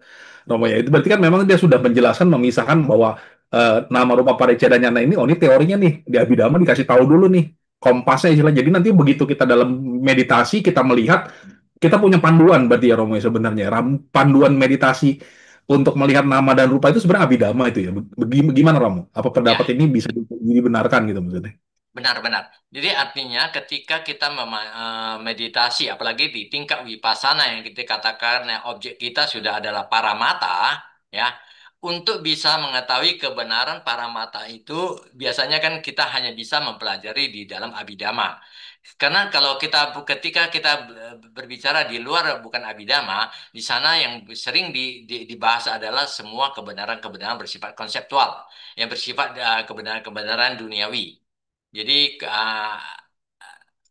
untuk bisa menuju ke wipasana, ya, kita supaya mengenal apa yang dikatakan dengan paramata damanya di wipasana. Karena kalau kita melihat banyak orang mengatakan bahwa meditasi dengan mengamati kaya nupasana, wedana nupasana, cita nupasana, dan dhamma nupasana, ya, artinya hanya mengamati misalnya kondisi daripada jasmani kita pada setiap saat kita sadar akan semua tindak tanduk kita, kita sadari akan semua kondisi daripada ah, tubuh dan baik posisi ataupun gerakan dan segalanya, kita menyadari semua perasaan-perasaan yang berubah, wedana-wedana yang selalu berubah, dan segalanya itu adalah merupakan wipasana. Memang kita tidak mengatakan itu tidak benar, ya. Tetapi kalau kita lihat itu masih dimasuk di dalam Mahasatipatthana Sutta. Satinya ini adalah kita mindful, ya, mindful penuh akan semua kondisi-kondisi tersebut. Namun pada saat itu kita sebut dengan wipasana, kalau boleh katakan wipasana itu ada bersifat superficial, ya, belum masuk ke inti daripada wipasana berdasarkan penjelasan di dalam Wisuddhimagga. Ya, karena di dalam Wisuddhimagga itu jelas 16 wipasana nyana itu, ya, yang mulai dari tahapan pertama di Diti Wisudinya itu nama rupa parisedanya itu sudah merupakan mentalitas dan materialitas hakiki tingkat paramata, bukan tingkat kebenaran konvensional lagi. Nah, jadi untuk bisa memahami tingkat paramata tersebut, biasanya kalau kita melihat itu penjelasannya itu biasanya hanya ada dijelaskan di dalam Abhidhamma, ya. Karena di luar Abhidhamma saya belum tahu, ya. Apakah di dalam Khuddaka Nikaya ada menjelaskan sampai sedetail itu, ya. Tetapi yang jelas ini biasanya kita pelajari tentang paramata di Abhidhamma. Oke, terima kasih. Nah, saya lanjut bertanya lagi, Romo. Eh, Sebenarnya kan, eh, kayak misalnya kalau kita belajar Abhidhamma pertama itu kan kita belajar tentang Abhidhamma Sanggaha biasanya ya, Romo. Ya. Itu kan eh, dalam mohon maaf, maksudnya itu pendapat saya itu kan seperti kita baca daftar isinya sebenarnya ya, mungkin, Romo, ya. Daftar isinya dari Abhidhamma Pitaka itu sendiri ya, Romo, ya. Kira-kira Ya, gitu. bisa bisa dikatakan demikian, ya. Jadi daftar isi dan juga tentu dari sana kita memahami isinya, ya. Tentu Hmm. untuk bisa memahami isi kita melihat daftar isi dulu. Kita mau baca satu buku, sebelum kita baca kan kita lihat daftar isinya dulu kan, apa yang ada di dalam buku tersebut, ya. Setelah kita melihat, ya, kita mempelajari. Masuk ke dalam buku mempelajari. Jadi sama ketika kita membeli Abhidhamma Sanggaha, itu kan sebenarnya merupakan kumpulan, ya, intisari daripada Abhidhamma Pitaka, ya, di mana itu dirangkum supaya kita bisa memahami secara singkat tentang Abhidhamma itu, ya. Jadi bagi nanti mereka yang sudah bisa memahami secara singkatnya itu, baru ketika mereka ingin memperdalamnya ini, ya, mereka bisa menuju ke tingkat-tingkat yang lebih dalam, ya, mungkin membahas sampai ke tingkat di dalam salah satu tujuh daripada kitab Abhidhamma, perlahan-lahan. Jadi ini sebenarnya memang dikatakan sulit. Kalau saya bilang ya sulit, betul-betul sulit, saya juga akui sulit. Tetapi sesulit apapun kalau kita dengan keinginan yang kuat ingin mempelajarinya, saya yakin kita pasti bisa. Semua tidak semua ke apapun kesulitan di dunia ini, kalau kita sungguh-sungguh saya yakin kita bisa kok.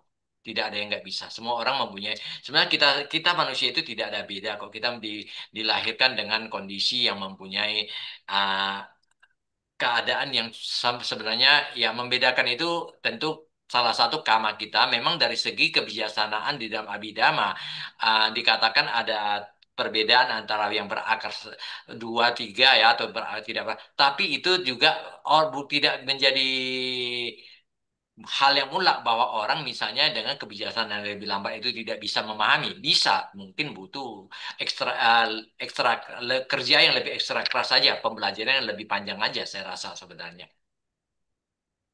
Nah, jadi sebenarnya, Romo, kalau misalnya kita mau memulai meditasi wipasana, seperti nanti kita misalnya salah satunya awal kita bisa memperoleh pengetahuan tentang nama rupa pariceda nyana, sebenarnya signifikansinya dengan tujuh kitab Abhidhamma ini seberapa banyak sih harus kita pelajari, Romo? Apakah kita perlu belajar sampai sampai misalnya kitab Patananya sendiri yang begitu begitu tebal, begitu banyak, harus menguasai 7 kitab Abhidhamma, atau Romo bisa nggak kasih tips-tips mungkin, karena hidup kita ini singkat ya mungkin, saya sendiri juga kalau suruh belajar juga sampai mati mungkin belum tentu bisa menguasai 7 kitab ini gitu. Jadi intinya poin-poin apa saja kah yang minimal buat modal kita, secara teoritis untuk memulai meditasi, tapi dari sisi, bagian abidama mana saja nih yang harus kita pelajari gitu loh, Bang.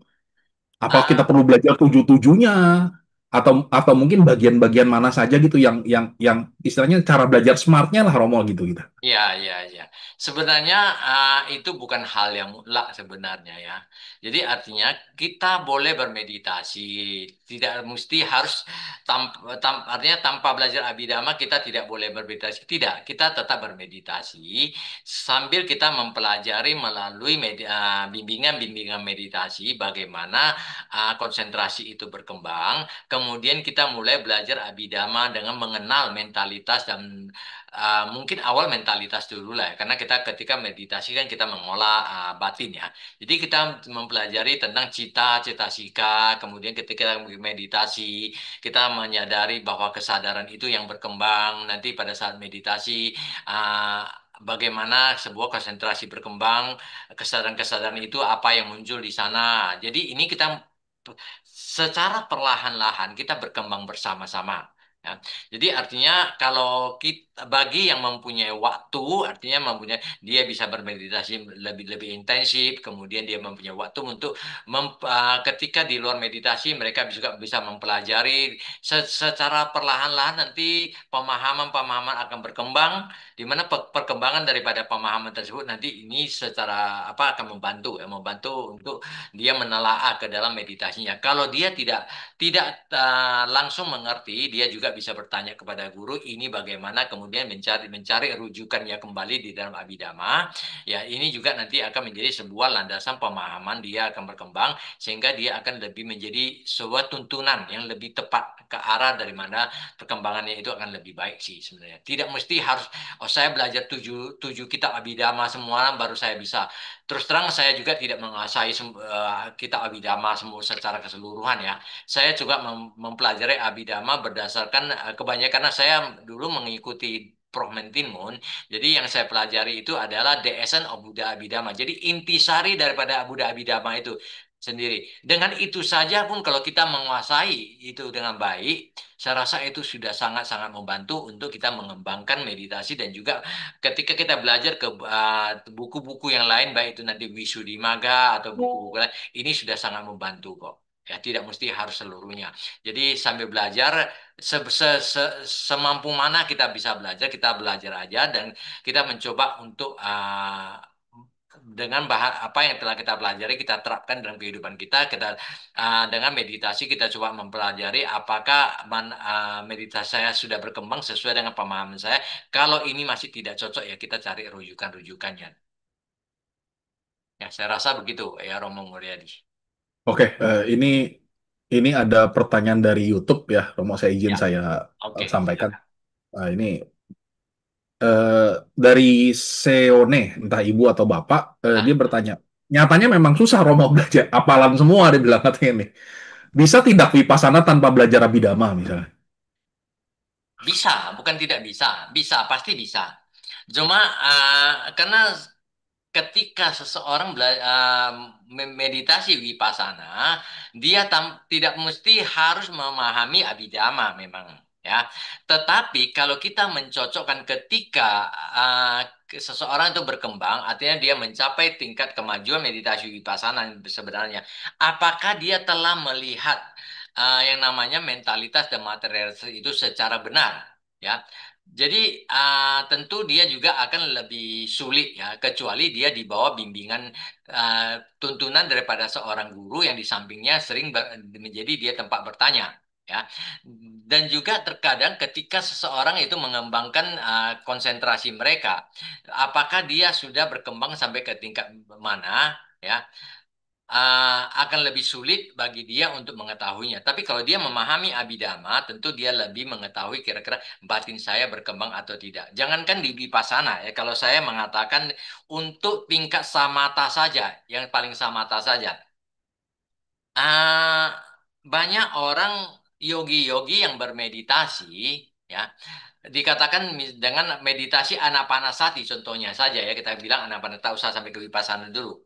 Anapanasati saja, ketika mereka konsentrasi mereka berkembang, dikatakan bahwa ah, objek nafas yang mereka amati tersebut, ya, nafas mereka setelah berkembang menjadi sangat kuat, ya, akan muncul nimita. Ya kan, akan muncul nimita, mulai dari parikama nimita, ugaha nimita, dan patibaga nimita. Ketika mereka yang memahami abidama, mereka tahu sebenarnya nimita itu muncul karena apa? Dari mana dia bisa munculnya nimita? Nah, kenapa dengan mengamati nafas itu bisa melihat cahaya, bisa melihat nimita? Dari mana munculnya? Jadi kalau kalau mereka memahami abidama, mereka tahu bahwa dari batin, kesadaran konsentrasi mereka dengan kesadaran batin yang muncul akan menghasilkan cita jarupa. Cita jarupa yang akan menyebar ke seluruh tubuh, ya. Kemudian karena kita mengamati pengamatan kita pada objek nafas di sekitar lubang hidung misalnya, maka cita jarupa yang berkembang yang menyebar ke sana, ya, kita ketahui cita jarupa yang berkembang sana, dia di kesadaran cita jarupa itu adalah materialitas yang dihasilkan oleh batin. Kita ketahui materialitas itu kan terdiri dari paling tidak yang dinamakan 8 abiniboga rupa, ya, 8 materialitas yang ada dalam satu rupa kalapa, ada patawi, apo, tejo, wayo, warna, ganda, rasa, oja. Ada warna di sana. Warna inilah yang bercahaya. Ya, warna ini yang bercahaya. Jadi warna-warna ini nanti yang akan muncul kumpulan dari warna-warna ini yang akan menjadi sebuah nimita, mulai dari parekama nimita, ugani nimita, patibaga nimita. Nah, ketika mereka yang tidak mengetahui atau tidak belajar abidama, mereka tidak tahu dari mana sebenarnya nimita itu muncul, dari mana cahayanya muncul, sehingga mereka terkadang meditasi itu sering mengajar, saya harus melihat cahaya, saya harus melihat nimita, sehingga terkadang muncul keinginan-keinginan batin untuk melihat cahaya, sehingga muncullah yang dinamakan ilusi-ilusi tersebut. Apakah ini adalah perkembangan batin yang baik? Tidak jadinya, bukan. Sehingga nimita yang dilihat itu bukan nimita, bukan adalah nimita, tetapi merupakan ilusi yang dimunculkan oleh batin sendiri. Ya, seolah-olah dia melihat cahaya.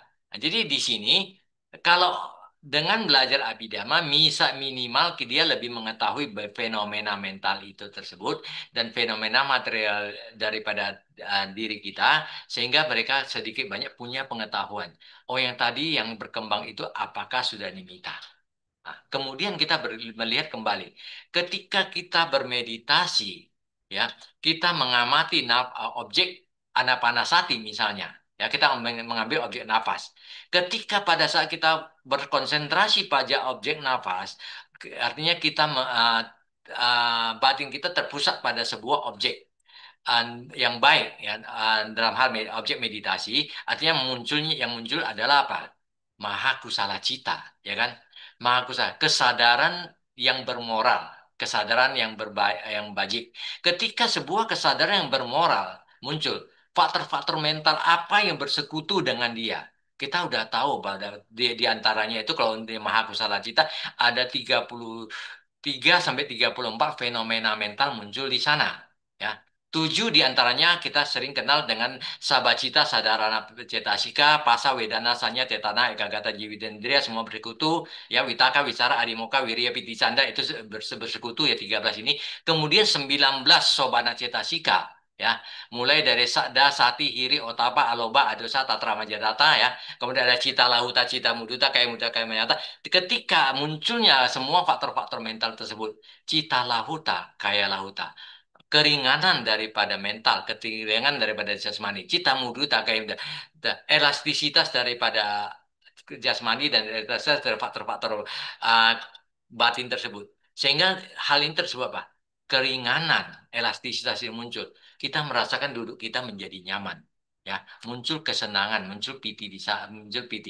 Sudah bersekutu, tapi belum dominan. Ketika ini muncul, orang mengatakan, oh tadi saya udah merasakan tubuh saya tiba-tiba bisa terbang, saya merasakan tubuh saya bisa ringan, oh berarti saya udah piti, saya udah mencapai jana ketiga dong. Nah, karena ketidaktahuan tersebut, akhirnya dia menganggap dia sudah mencapai ke tingkat suatu tertentu. Nah, jadi ini juga penting untuk belajar supaya kita tahu apakah sebenarnya perkembangan batin yang saat itu adalah memang betul-betul sudah sampai tingkat terserap atau dia. Karena ketika kesenangan piti yang muncul yang pada tingkat jana, pada saat itu batin kita sudah terserap sepenuhnya pada objek meditasi Padibaganimita, ya. Pada saat itu ya batin kita sudah tidak tertarik pada objek lain. Jadi artinya batin kita sudah tidak mengembara, sudah terpusat pada objek. Jadi ketika kita merasakan kesenangan, kita masih mengamati kesenangan, kita tertarik kepada kesenangan, berarti masih ada loba di sana muncul. Berarti di sana kita belum terserap.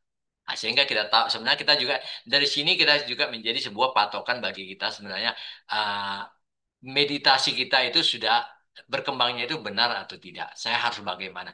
Minimal memberi sedikit tuntunan bagi kita ya untuk bisa mengetahui artinya meditasi bagaimana pengetahuan-pengetahuan dhamma itu bisa membantu kita dalam perkembangan batin kita.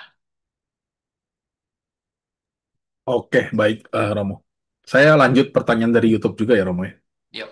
Hmm. Nah, izin bertanya, Romo, untuk berwipasana perlu punya sama-sama di. Hmm. Lalu dalam berwipasana, bukankah harus paham dulu nama dan rupa sebagai paramata dhamma? Maka penting abidama ini. Nah, maksudnya, apakah kalau berwipasana itu perlu punya sama-sama di? Lalu apakah harus punya pengetahuan tentang nama rupa dulu baru bisa berwipasana nih, Romo? Ya. Jadi kalau kita sebut sama-sama di, yang kalau berdasarkan penjelasan di dalam Wisuddhimagga juga dikatakan yang namanya sama-sama di itu adalah termasuk upacara samadhi ya dan juga uh, jana samadhi.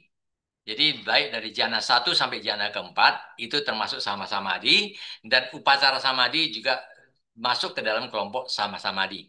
Nah, jadi hanya dengan konsentrasi sama-sama di tersebut, artinya dengan konsentrasi yang sudah berkembang dengan sangat kuat.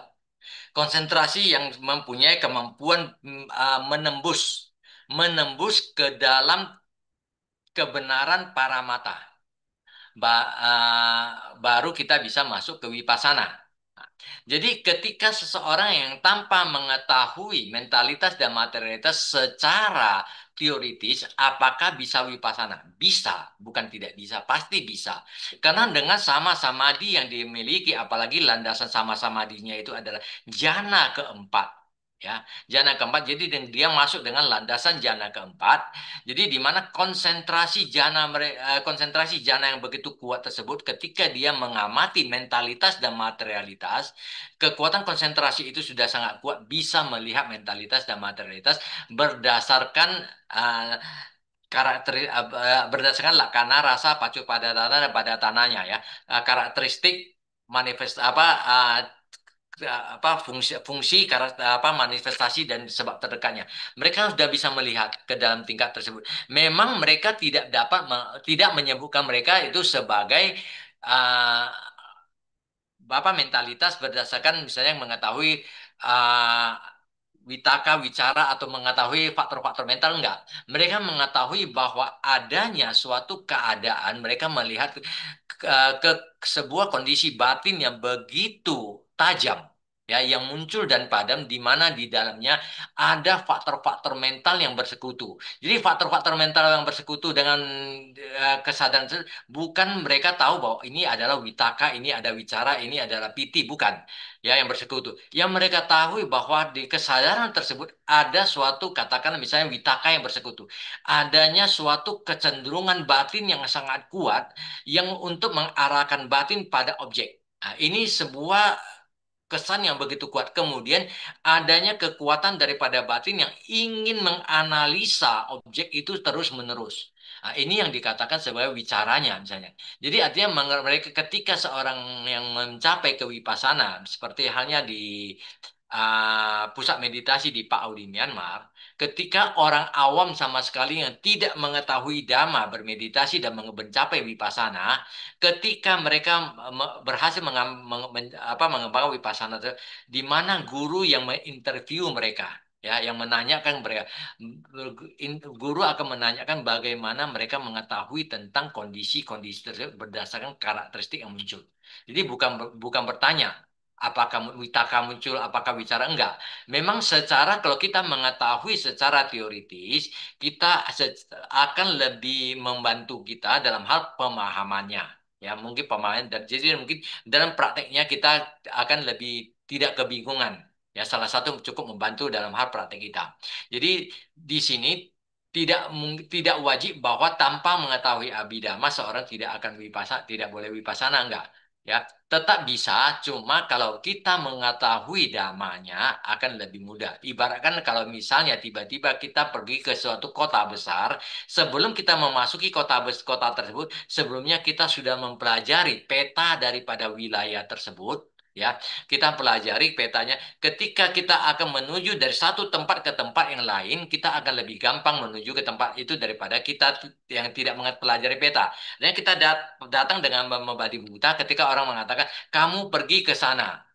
Oh ya, dia akan lebih bertanya, banyak bertanya, akan mencari-cari dan dia membutuhkan waktu yang lebih lama.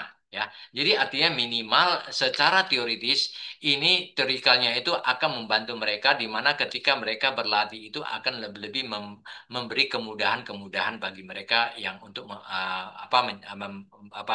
untuk berlatih ya.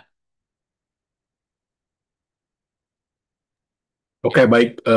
Pak Putu Gede Mudana yang bertanya tadi ya. Semoga jawabannya eh, bisa diterima. Jika ingin berdiskusi lebih lanjut, boleh mengetikkan kembali pertanyaannya. Teman-teman yang tergabung dalam ruang Zoom dan channel YouTube juga boleh mengetikkan pertanyaan di kolom chat atau di kolom chat di live view di YouTube. Eh, saya lanjut diskusi ya, Romo ya. ya silakan. Eh, jadi sebenarnya kalau misalnya ini ada rupa kamatana bercerita tentang maksudnya objek objek meditasi menggunakan materi ya Romo ya. Ya, Lalu kan kalau misalnya di Satipatthana juga ada kaya nupasana ya.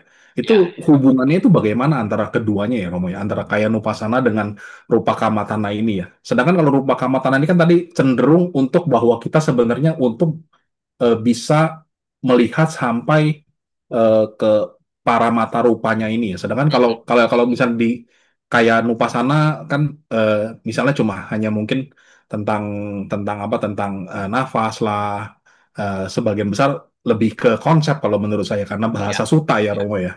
Ya ya, maksudnya ya, atau Iriapata maksud tentang posisi postur tubuh dan segala ya macam. benar. Ini hubungannya bagaimana ya antara kaya Nupasana dengan atau misalnya di Satipatthana atau dengan rupa kamatana ini loh. Sebenarnya sejauh yang saya pahami dan yang saya pelajari selama ini, sebenarnya ini juga tidak ada terlalu berbeda, di mana sebenarnya kaya nupasana ya di dalam artinya kita mengamati ya jasmani kita misalnya dalam hal ini kita katakan mengamati secara konseptual ya masih secara konseptual kita mengamati baik secara gerakan tubuh ataupun posisi tubuh atau mengamati kondisi segalanya. Sebenarnya sama dengan ketika kita di Catu Datu Wawatana, ya Catu Datu Wawatana, ketika kita mengamati empat elemen, karakteristik daripada empat elemen, bukan empat elemen ya, kita bukan melihat empat elemennya, tapi karakteristik daripada empat elemen. Di Catu Datu Wawatana itu yang kita amati adalah karakteristik dari empat elemen di seluruh tubuh kita.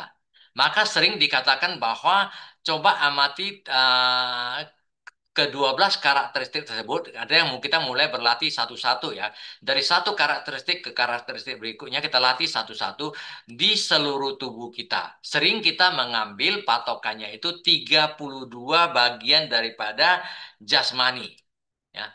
Ketika kita melihat tentang ke 32 bagian daripada jasmani, kita sebenarnya juga melihat secara konseptual. Ya, artinya kita mulai dari pengamatan daripada karakteristik misalnya karakteristik daripada Patawi. Kita ambil karakteristik yang paling menonjol, keras misalnya, karakteristik keras. Karakteristik keras yang ada di seluruh tubuh kita, mulai dari bagian 32 bagian tubuh, baik kesa, loma, naka, danta, taco, matamsa itu turun semua ya. Dari apa rambut, bulu badan, apa kuku, Kuku, tulang, apa gigi dan tulang gigi. kulit dan segalanya ini semua turun. Ya. Sebenarnya kita mengamati di secara konseptual dulu. Ya kan? Setelah dengan secara konseptual kita melihat karakteristik-karakteristik daripada elemen tanah, kemudian elemen elemen air, elemen api dan elemen angin tersebut pada tingkat konseptual bagian tubuh tersebut, ya, ketika karakteristik itu menjadi nyata daripada empat elemen menjadi sangat kuat di batin kita, kita mulai menembus. Nah, jadi ketika kita di kaya nupasana, ketika kita mengamati daripada dengan sati, ya, dengan sati pada seluruh jasmani kita, baik dengan gerakan dan segalanya, sati berkembang. Ya, ketika sati berkembang, kita harapkan juga dengan berkembangnya sati dan kemudian konsentrasi berkembang. Ketika konsentrasi berkembang secara tingkat konseptual, kemudian konsentrasi yang begitu berkembang dan menjadi kuat, diharapkan juga nanti dengan kekuatan konsentrasi tersebut menembus ke dalam kaya daripada rupa tersebut dari jasmani ini ke dalam intinya. Nah, jadi kalau kita lihat ya, ketika bagaimana kita untuk mengamati elemen daripada tanah, elemen air, api ya, bagaimana caranya? Kita harus dengan kekuatan konsentrasi kita dengan konsentrasi daripada pada 12 karakteristik sudah berkembang kuat, pertama-tama kita melihat ke dalam tubuh kita secara keseluruhan. Jadi dikatakan scan seluruh tubuh Anda dari atas sampai ke bawah, dalam arti bukan scan macam CT scan-nya di apa ya, di rumah sakit, tetapi kita mengamati mulai dari bagian atas sampai ke bawah secara perlahan di setiap bagian yang dengan karakteristik yang misalnya keras dulu, kemudian apa itu berkembang kuat. Begitu konsentrasi kita kuat, kita akan melihat nanti bagaimana kita melihat jasmani dengan kekuatan konsentrasi kita itu bukan sebagai jasmani lagi, tapi sebagai bagian tubuh yang terdiri dari kumpulan-kumpulan partikel-partikel kalapa rupa kalapa. Jadi artinya kita berhasil menembus dengan kekuatan konsentrasi kita berhasil menembus ke dalam ruang-ruang pemisah yang namanya pariseda rupa tadi ya, pariseda rupa atau akasa tadi, kita tembus ke dalam ruang-ruang tersebut. Kita melihat adanya rupa kalapa, ya rupa kalapa tersebut. Baru nanti di sini kita menganalisa rupa kalapa, kita masuk ke paramatanya. Nah, dari elemen air, elemen angin itu kita lihat di sana. Nah, jadi pada tahap awalnya ini adalah kita bersifat sebenarnya sama, konseptual dulu, ya secara secara kekuatan konsentrasi untuk melihat jasmani kita dulu. Jadi semua kalau saya melihat, kalau kita melihat di kaya upasana, kalau kita dijelaskan, dikembangkan harusnya saya bacanya itu kalau nggak salah di Wisuddhimagga ya, penjelasannya itu dari kaya nupasana itu nanti bagaimana diurai menjadi melihat ke dalam rupa yang sesungguhnya. Kaya yang sesungguhnya itu bagaimana nanti diurai di sana, akhirnya juga menjadi materialitas sampai ke lihat ke materialitas hakikinya juga sesungguhnya ya. Cuma kalau kita langsung dengan kondisi wipasana tanpa konsentrasi sama-sama artinya kekuatan konsentrasi kita itu sulit untuk menembusnya dan kita cenderung akan lama di sana. Ya, batin kita sulit untuk berkembang. Jadi makanya seperti di pusat meditasi, karena saya cukup lama di pusat meditasi Pak Ao, jadi saya melihat bahwa di sana uh, pada kalau Anda melihat nama daripada pusat meditasi Pak Ao di Indonesia itu apa? Pat VDH, PAT VDH, ya. Pak Au tahu ya Wipasana Dura, sebenarnya Wipasana Dura Hermitage. Sebenarnya itu adalah sebuah pusat meditasi Wipasana sebenarnya, ya. Tapi orang selalu mengatakan bahwa di Pak Au itu mengajarkan samatha, ya kan? Itu Pak Au itu ngajar samatha, padahal sebenarnya tujuan mereka adalah Wipasana. Kenapa? Karena dulu pada awal mulanya Pak Au saya sedang mengembangkan pusat meditasi mengajarkan Wipasana langsung kepada para murid-murid beliau, yogi-yogi di sana, biku di sana untuk wipasana, banyak di antara para meditator yang di sana gagal untuk menembus ke dalam tingkat para mata. Ya, jadi tidak mampu menembus. Jadi supaya mereka bisa masuk ke para mata, ya, mereka akhirnya dilatih untuk mengembangkan konsentrasi dulu, mengembangkan sampai sama-sama di. Karena hanya dengan kekuatan konsentrasi sama di, mereka masuk ke vipassana akan lebih mudah. Kalau mereka masuk hanya dengan berlandaskan misalnya melihat langsung vipassana berdasarkan kaya upasana, Vedana Nupasana, mereka bukan tidak bisa. Bagi mereka yang mempunyai parami yang cukup kuat, mereka mampu, tapi hanya sebagian, segelintir orang.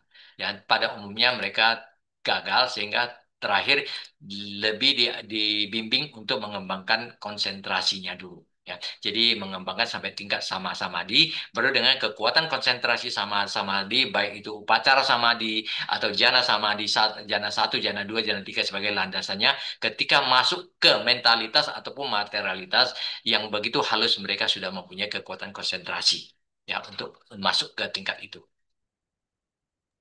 Oke, baik. Terima kasih, Romo. Wah, bagus sekali ya. Sayang waktunya sudah mau habis ini. Dan sayangnya cuma satu sesi, harusnya ada sesi selanjutnya gitu. Mungkin Romo Antoni sempat. Ya, Ya, jadi Romo ini kita sudah mau di akhir. Satu pertanyaan terakhir Romo ya. Ini ya, tentang ya. cara tentang mungkin ada teman-teman yang confused atau bingung juga tentang berlatih meditasi ya. Misalnya ketika kita berlatih vipassana atau lah anggap kita berlatih empat unsur tadi ya Romo ya. Eh, kita kan apa tadi ada 12 karakteris itu ya. Misal tapi kan kita satu-satu misalnya kita em, sedang duduk nih kita ada orang yang kecenderungannya mungkin ada yang ngerasain keras kerasnya gitu kan. Ada orang yang cenderung mungkin merasakan kok ada denyut-denyut berarti kan itu ada unsur geraknya Romo ya. Ya, Nah, misalnya pada saat misalnya kita sedang mengamati unsur patawi gitu, tapi tiba-tiba secara secara alamiah muncul lagi batin ini cenderung tendensi ke arah tertentu, misalnya tiba-tiba muncul wedana. Nah, itu bagaimana? Apakah kita harus balik ke dalam meditasi empat unsur itu, ataukah kita nanti mengamati perasaannya itu dulu, atau sebaiknya bagaimana nih, Romo nih? Karena ya, ada pertanyaan seperti itu. Terima ya. kasih, Romo. Ya, jadi kalau kita meditasi, kalau ketika kita masuk ke meditasi empat elemen, itu kita masih masuk di dalam meditasi samatha ya. Kita bukan vipassana. Ya, vipassana dia udah ada kebenaran hakiki dari para mata ya.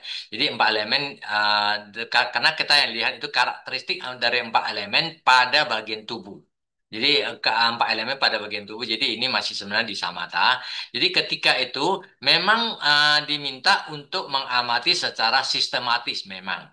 Tapi pada awalnya bimbingan itu tidak mesti harus sesuai dengan begitu sistematisnya. Memang paling mudahnya itu dikatakan mengambil objek yang paling jelas apa karakteristik yang paling jelas muncul pada diri kita sendiri dulu. Biasanya yang lebih mudah diamati pada semua yogis rata-rata di objek misalnya elemen patawinya, elemen tanahnya. Jadi di elemen tanah, karakteristik kerasnya itu lebih dominan. Dan sehingga kita sering dibimbing untuk mengambil karakteristik keras dulu. Misalnya misalnya kita mempraktekkan menekan gigi atas dengan gigi bawah. Kita rasakan bahwa gigi atas dan gigi bawah itu kalau saling menekan itu kan keras sekali. Nah, kita merasakan karakteristik kerasnya. Tiba-tiba ada karakteristik lain yang lebih dominan, kita boleh berpindah ke karakteristik lain. Mana yang dominan dulu? Jadi ini kita ambil dulu dan mulai dari yang dominan.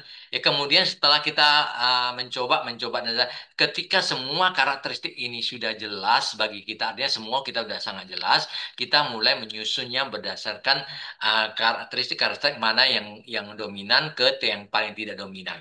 Sampai ini semua menjadi jelas kembali, kita mulai masuk berdasarkan misalnya uh, karakteristik daripada elemen. Nah, kita mulai dari elemen tanah. 6 karakteristik elemen tanah, kemudian elemen api, elemen air, kemudian api dan angin. Nah, ini kita baru nyusun.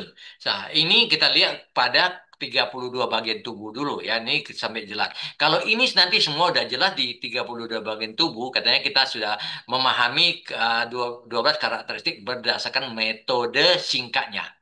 Ya, nanti ada metode komplitnya lagi yaitu mengamati 12 karakteristik ini pada 42 bagian tubuh. Nah, ini mungkin berbeda lagi. Jadi ada 20 20 bagian tubuh dengan karakteristik di mana Patawi lebih dominan. Ada 12 dengan air lebih dominan. Ada 4 dengan api lebih dominan. Nanti ada 6 dengan angin lebih dominan. Jadi ini semua dilihat semuanya tujuannya apa? Supaya semua karakteristik-karakteristik itu menjadi jelas di batin kita sehingga kita tahu hanya dengan karakteristik itu kita sudah tahu bahwa ini adalah elemen tanah, elemen. Jadi artinya kita menyadari bahwa di tubuh kita itu kenapa tulang itu keras? Karena memang elemen tanah di sana lebih dominan dengan karakteristik kerasnya yang paling lebih kuat. Jadi dengan demikian kita bisa mengetahui semua. Memang pada awalnya kita tidak perlu harus secara urutan yang tepat, ya mana yang lebih menonjol. Tapi ketika pikiran misalnya mengembara kepada perasaan, berarti bukan ke karakteristik lagi. Ya kita sadari, kita kembali ke karakteristik karena yang objek daripada meditasi kita adalah catu datu wawatana ya kita kembali ke objek lagi ke praktek catu datu wawatana kembali kepada karakteristik kembali ya jadi kalau sejauh masih di karakteristik ya, mana lebih dominan kita berpindah nggak masalah ya tapi sampai nanti semuanya menjadi jelas di batin kita tapi kalau dia berpindah ke objek yang bukan di empat elemen lagi misalnya kita jadi mengamati nafas, kita mengamati lain, ya kita harus kembali ke uh, objek dari. Tapi kalau kita mengambil nafas, tapi bukan nafasnya yang kita amati, bukan nafas keluar masuknya, tetapi kita mengamati nafas yang keluar masuk, yaitu karakteristik mendorong dan mengalirnya di sana, itu nggak apa-apa, itu masuk masuk dalam karakteristik daripada empat elemen. Nah, tapi kalau kita berpindah ketika apa konsentrasi kita mengambil ke objek misalnya ke katakan kasina misalnya itu berarti udah di luar daripada objek praktek meditasi satu datu wawatana ya kita harus kembali ke uh, karakteristik daripada empat elemen kembali ya begitu Pak apa Romo Mulyadi. Oke, baik. Ya, jadi jelas ya bahwa sebenarnya selama masih lingkup dari empat unsur ya silakan-silakan misalnya kalau misalnya tiba-tiba lari ke nafas, terus ada tekanannya atau mungkin kalau kadang-kadang kan kalau nafas tuh keluar lebih hangat atau disedot lebih hangat itu kan itu juga Ya termasuk unsur api ya berarti ya, ya Romo ya itu karakteristiknya masih benar-benar diperbolehkan lah istilahnya ya. itu masih Ah, masih dalam ranah diperbolehkan sampai dia betul nanti udah mahir baru kita susun berdasarkan sistematisnya ya. Oh jadi sebenarnya kecenderungan itu boleh ya Romo misalnya saya lebih cenderung ngerasain panas dingin ya boleh kita mulai dari panas dingin dulu gitu Boleh, ya. boleh. Mana yang lebih Oh. dominan dulu? Itu kalau untuk memulainya itu boleh. Ya, mana yang lebih dominan dulu? Tapi tetap 12 karakter itu pada akhirnya harus diamati juga kan berarti ya. Ya, diamati sampai mahir dulu. Setelah mahir Oke. betul seluruhnya, nanti pada prakteknya untuk mempercepat putaran. Karena dalam praktek meditasi empat elemen itu, satu putaran demi satu putaran itu harus dilalui. Ya, dengan apa? Dikatakan bahwa di dalam 1 menit, ya biasanya kalau orang yang berlatih sudah mahir, di dalam 1 menit mereka mampu menyelesaikan 20 putaran untuk 20 karakteristik. Jadi artinya nanti setelah mahir betul mereka tidak perlu, tidak mesti perlu bahwa misalnya elemen tanah harus 6 karakteristik keseluruhan lagi, nggak perlu lagi. Nanti kalau udah betul-betul mahir, mereka bisa memilih. Misalnya elemen tanah cuma saya ngambil karakteristik keras, nanti yang lain ya satu elemen. Jadi satu mewakili. Dia nanti kalau itu udah tingkat mahirnya bisa. Jadi maka teknisnya itu sangat luas sih sebenarnya. Tapi minimal Iya, kita mengenal dulu lah apa itu Catu Datu Wawatana ya atau apa baik, itu baik. Pakam Tanah. Jadi kita istilahnya saat ini kita tahu ya Catur Dato Awatana ya kita memperhatikan 12 karakteristik dari empat Mahabuta itulah gitu ya. Ya, benar. Romo Antoni ya. Ya. Jangan lupa Abhidhamanya dipelajari juga itu. Karakteristik kan mesti belajar dulu di Abhidhamma kalau kita nggak tahu. Iya, iya, iya. Oke, baik Romo. Terima kasih Romo. Ini kita sudah mau menjelang jam 9 malam. Waktu kita juga sudah mau berakhir. Eh, Izin saya menutup dengan patidana dan pengumuman. Mungkin izin Romo Antoni bisa membimbing kami untuk sharing merit. Terima kasih. Ya, Bapak Ibu semuanya, setelah kita berdiskusi dhamma bersama. Semoga kebajikan ini semua dapat mengkondisikan untuk pencapaian nibbana kita yang secepatnya ya. Idame punya asawa kaya waham hotu. Idame punya nibbanasa pacaya hotu. Mama punya bagam sabasa tanam bajemi. Tesa be me samam punya bagam labantu. Sadu, sadu, sadu. Ya, Baik, silakan. terima kasih. Nah, mari kita melihat beberapa pengumuman untuk acara mendatang.